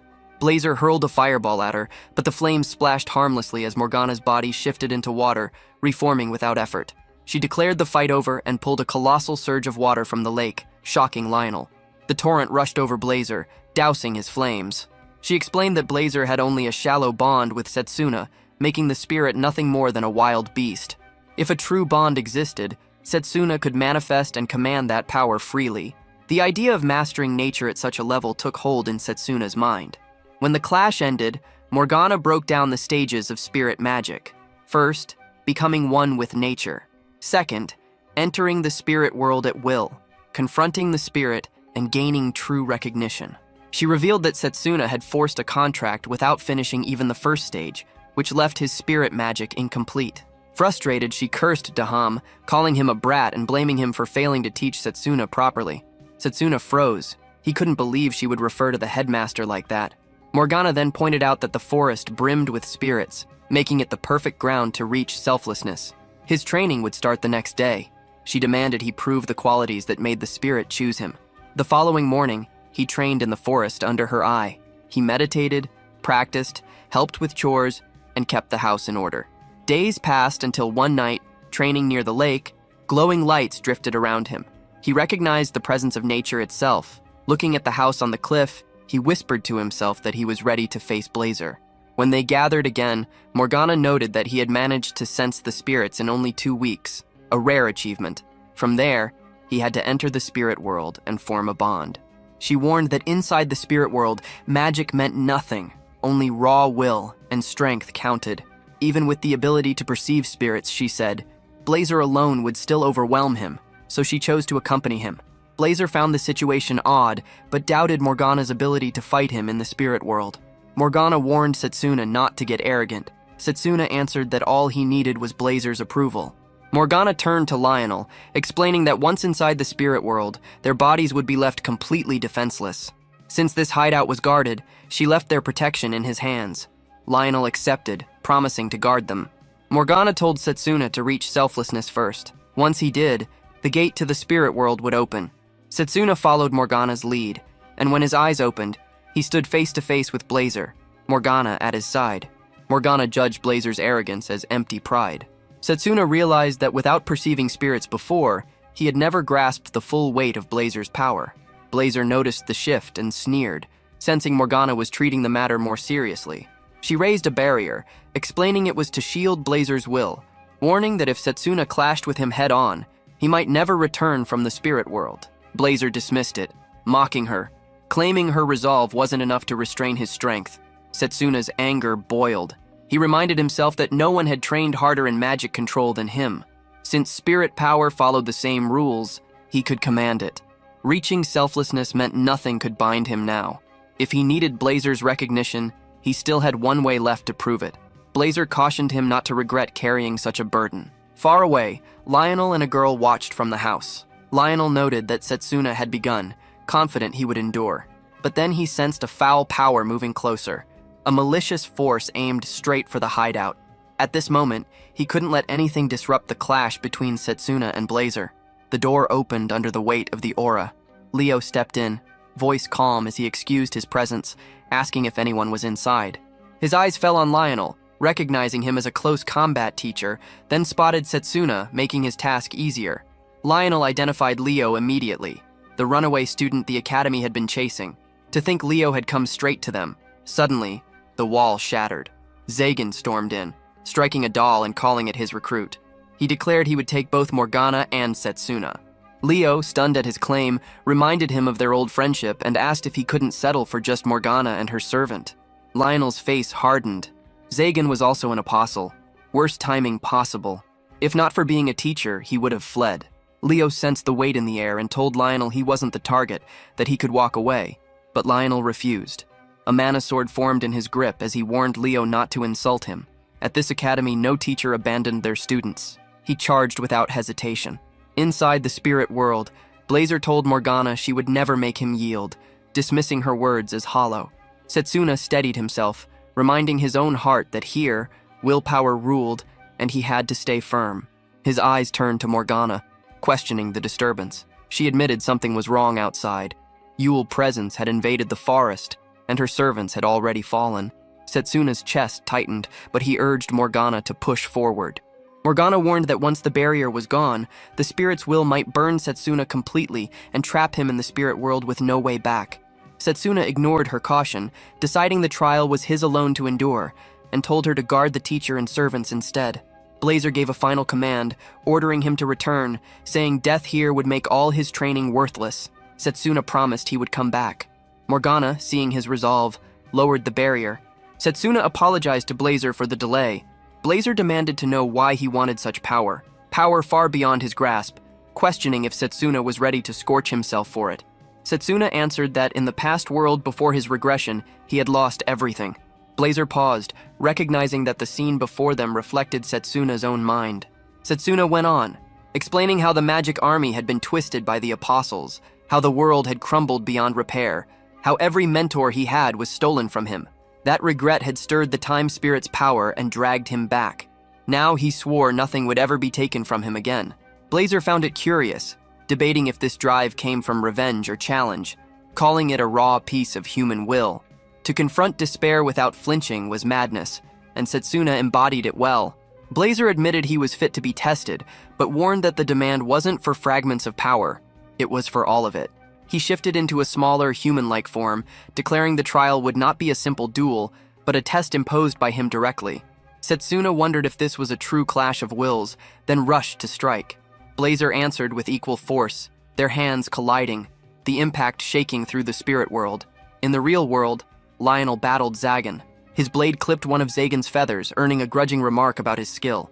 Zagan then sensed alchemy in use, rose high, and roared for everyone to clear the area. His strike came down, but a doll intercepted, taking the blow. Morgana tore Leo from the house, bursting through the wall to escape. Lionel thought Zagan should have been drained after unleashing so many grand techniques, but instead his mana only swelled stronger. Confused, he watched Zagan press harder. Zagan mocked him, telling him not to slow down. Lionel prepared to counter, but Morgana stepped in, her magic halting his attack. She scolded them both for shaking apart another's home with their fighting. Lionel, exasperated, asked if she would at least allow him a moment's rest, but Morgana dismissed the idea, saying the young needed to keep struggling. As Zagan readied to strike her, Lionel leapt forward, slashing again. Zagan caught the blow, his ability breaking it down as Morgana sensed its disintegration. Leo, watching, realized too late that this was the spirit magic mentioned in the reports, and cursed herself for not seeing its futility sooner. Zagan prepared another strike, but Lionel slammed a punch into him. Zagan retreated, warning Leo to keep Lionel restrained, then countered with a heavy hit that sent Lionel crashing out of the house. Morgana studied Zagan's technique, beginning to suspect his ability nullified all magic. stripping him of weakness and letting him slip through any attack. She wondered if this was some rare skill or if it demanded a hidden condition. Morgana thought of striking at close range with magic, hoping speed would leave him no room to react. She made the waters of the lake surge into a massive wave, ready to unleash it. Outside, Leo noticed the attack was aimed directly at him from below, yet showed no concern as he raised his defense. He figured that if it failed, she would be forced to reveal her last resort. Morgana lifted the water higher, intending to wrap it around him and drag them both down with it. Leo sensed her plan and judged it excessive, though not foolish. He struck the wave with his power, shattering it and turning it into a storm of falling rain. He noted that he had trained as well. Morgana, taken aback, guessed he was blending long-range magic with disintegration. Leo confirmed and claimed it would be enough as a token for the underworld. He readied his strike, announcing that his task was done. Before the blow landed, Setsuna burst in and threw a punch.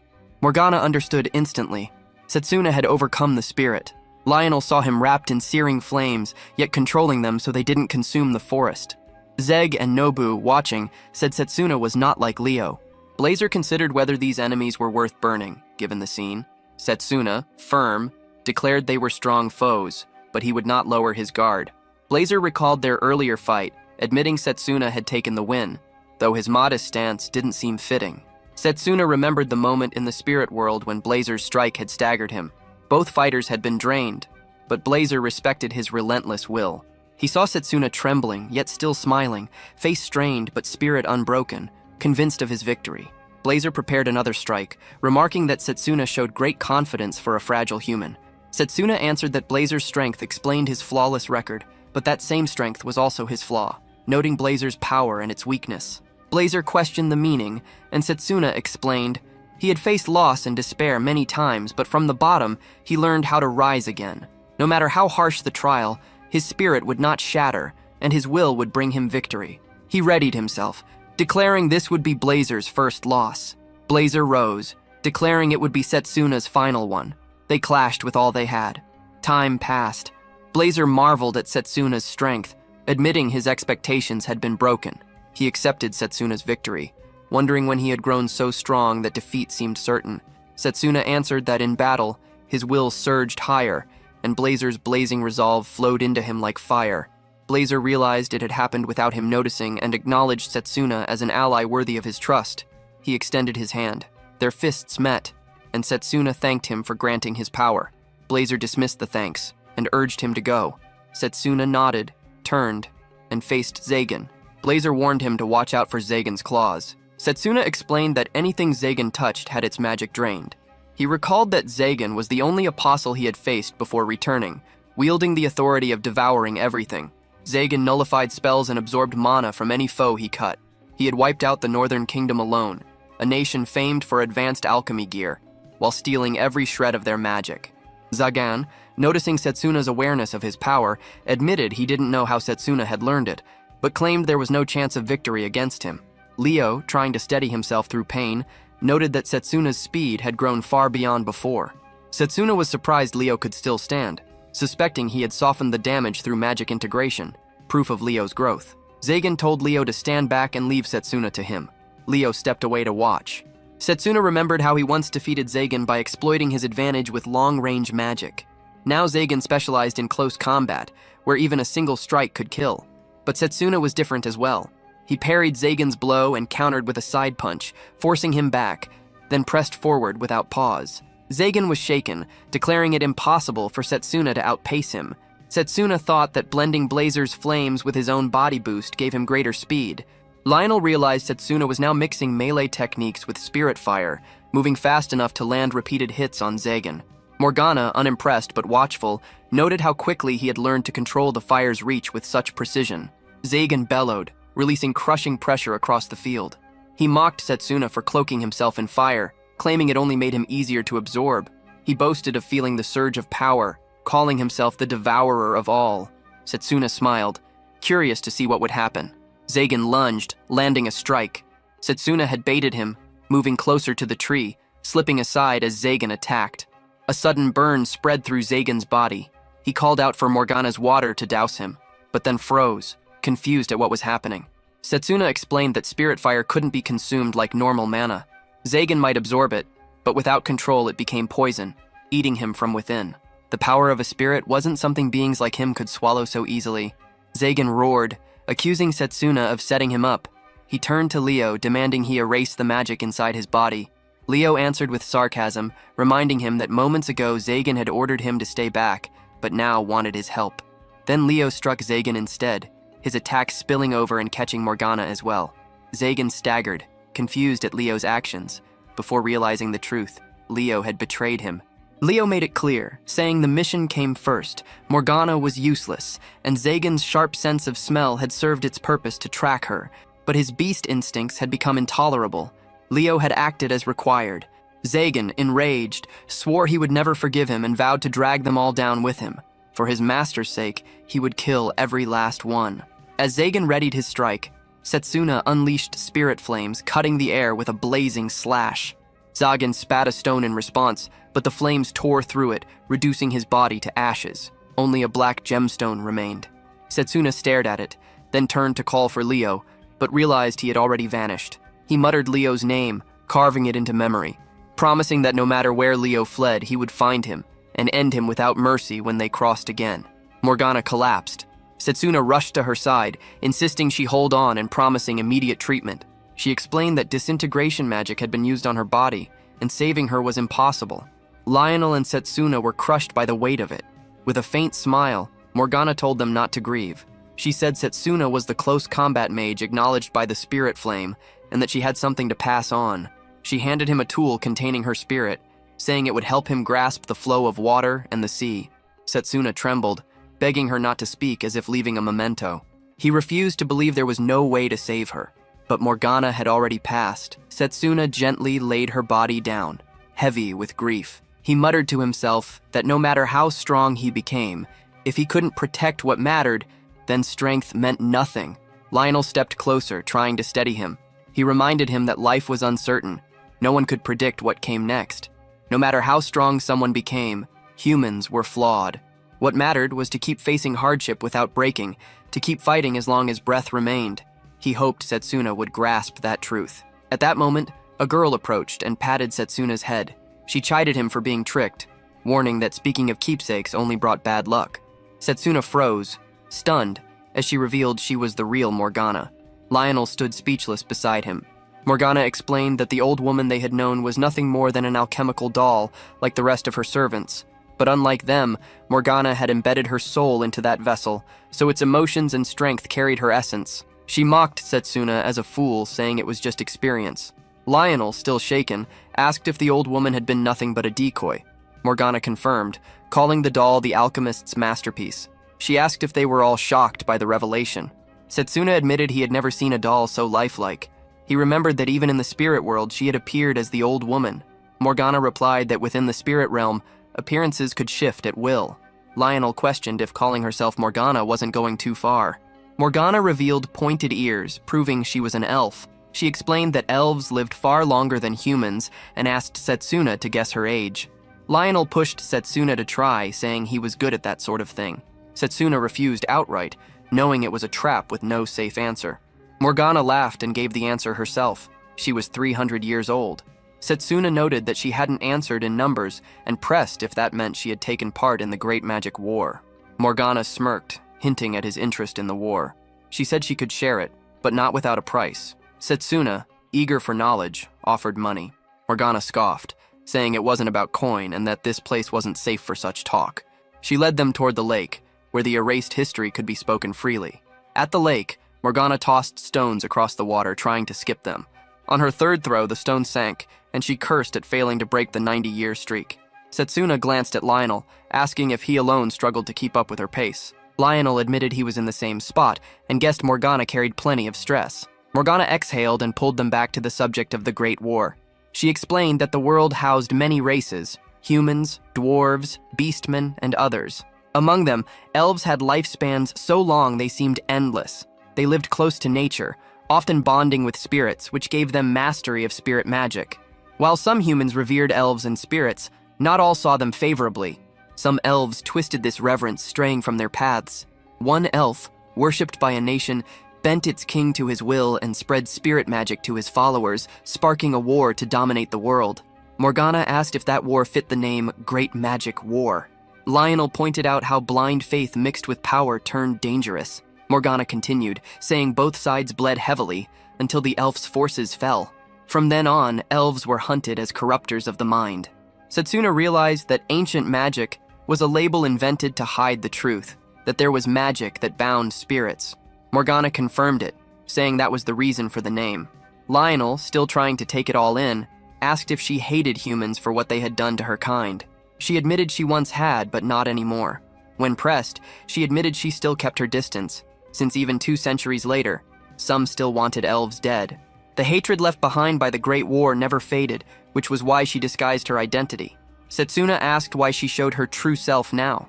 Morgana answered that Dana had trusted him, and Setsuna had proven worthy of that trust. She had seen him break down, and it felt time to reveal herself. Setsuna snapped back that he hadn't cried. His thoughts turned to the war, how elves had used spirit magic to defeat one apostle, but the price was high. Forbidden magic had been used, and many lives were lost. The 3 of them then set about restoring the forest, fixing the damage their fight had left. When the work was done, it was time to part. Morgana thanked them for cleaning up. Setsuna said he was glad to have met her. Lionel asked what she would do next. She replied that since her location was now exposed, she would have to vanish again, and they might never see her anymore.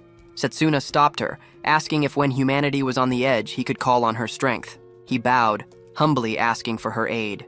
Morgana dismissed it as pushy, but said when the time came, he only needed to ask. At times, she might send him letters. Setsuna thanked her for that. Blazer appeared suddenly, mocking Morgana, and warning that next time he would burn her to ashes. Morgana splashed water in front of him, teasing if he wanted another soaking. He turned his head away, and the 2 separated, waving casually as they went in different directions. Setsuna mounted his lizard, memories pulling him back to a rainy day long ago outside a building. A woman had approached with an umbrella and a towel, telling him that gaining immense power didn't mean he had become truly strong. Gaeta, confused, had asked her to explain. She said power could drive people insane if misused. What mattered was wielding it properly, without arrogance, and without letting it control him, not simply piling on more strength. Riding away now, Setsuna understood her meaning. He was determined to use the spirit's power wisely and in the name of justice. With Lionel at his side, he headed back toward the academy.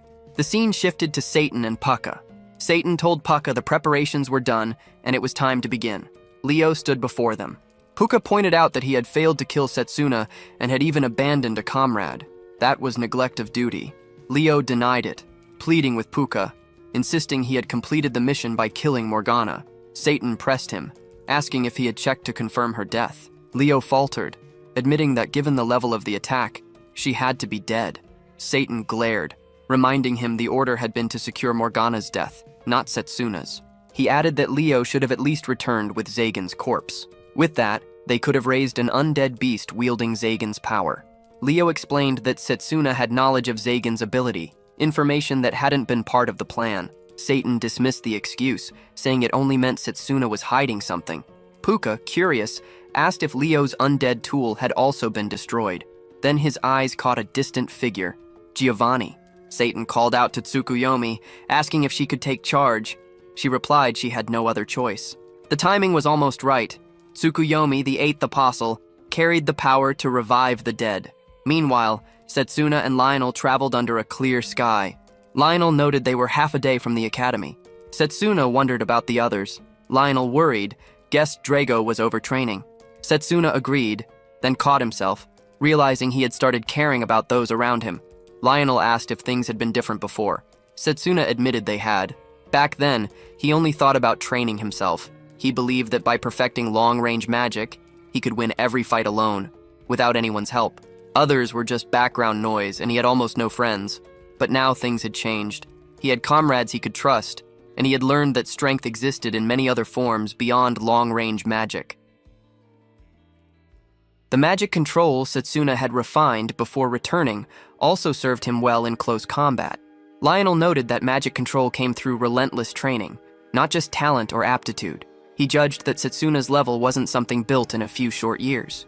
To him, it looked like the result of years of harsh discipline, which explained how Setsuna had risen to be the strongest in the world. Lionel speculated that such strength had to be tied to an unimaginable past. They paused for a break, and Setsuna pulled out the items given by Morgana. He unfolded a note and saw it would be useful, deciding to save it for when the moment came.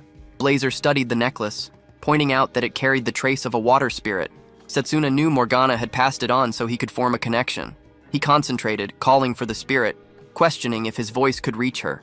The locket spoke his name. Setsuna froze, hearing that the spirit had been observing alongside Morgana all this time. She told him that, if he could endure her trial, she would lend him her strength. Setsuna doubted if it was real, but the spirit cut him short, reminding him that the true test would come in battle, and his thoughts jumped to the looming fight with Blazer. She assured him the trial wasn't meant to crush him, but to force growth. Setsuna asked himself what she meant by moving. The spirit confessed she was weary of the spiritual world and wanted a new perspective. Blazer scoffed, surprised at her leniency, adding that he never got along with her. She countered that she never disliked him. Setsuna found her friendliness unlike Blazer's attitude, though he still puzzled over her talk of moving someone. Lionel set a hand on his shoulder, saying he was lucky, then added he had a tale that could stir him. A fiery story of friendship meant to bring tears. The spirit grew curious about this story. Lionel continued, saying it was about the heroes who had saved the country decades ago, names like the Indestructible Blade and Wallace the Iron Walls. A great story, he claimed.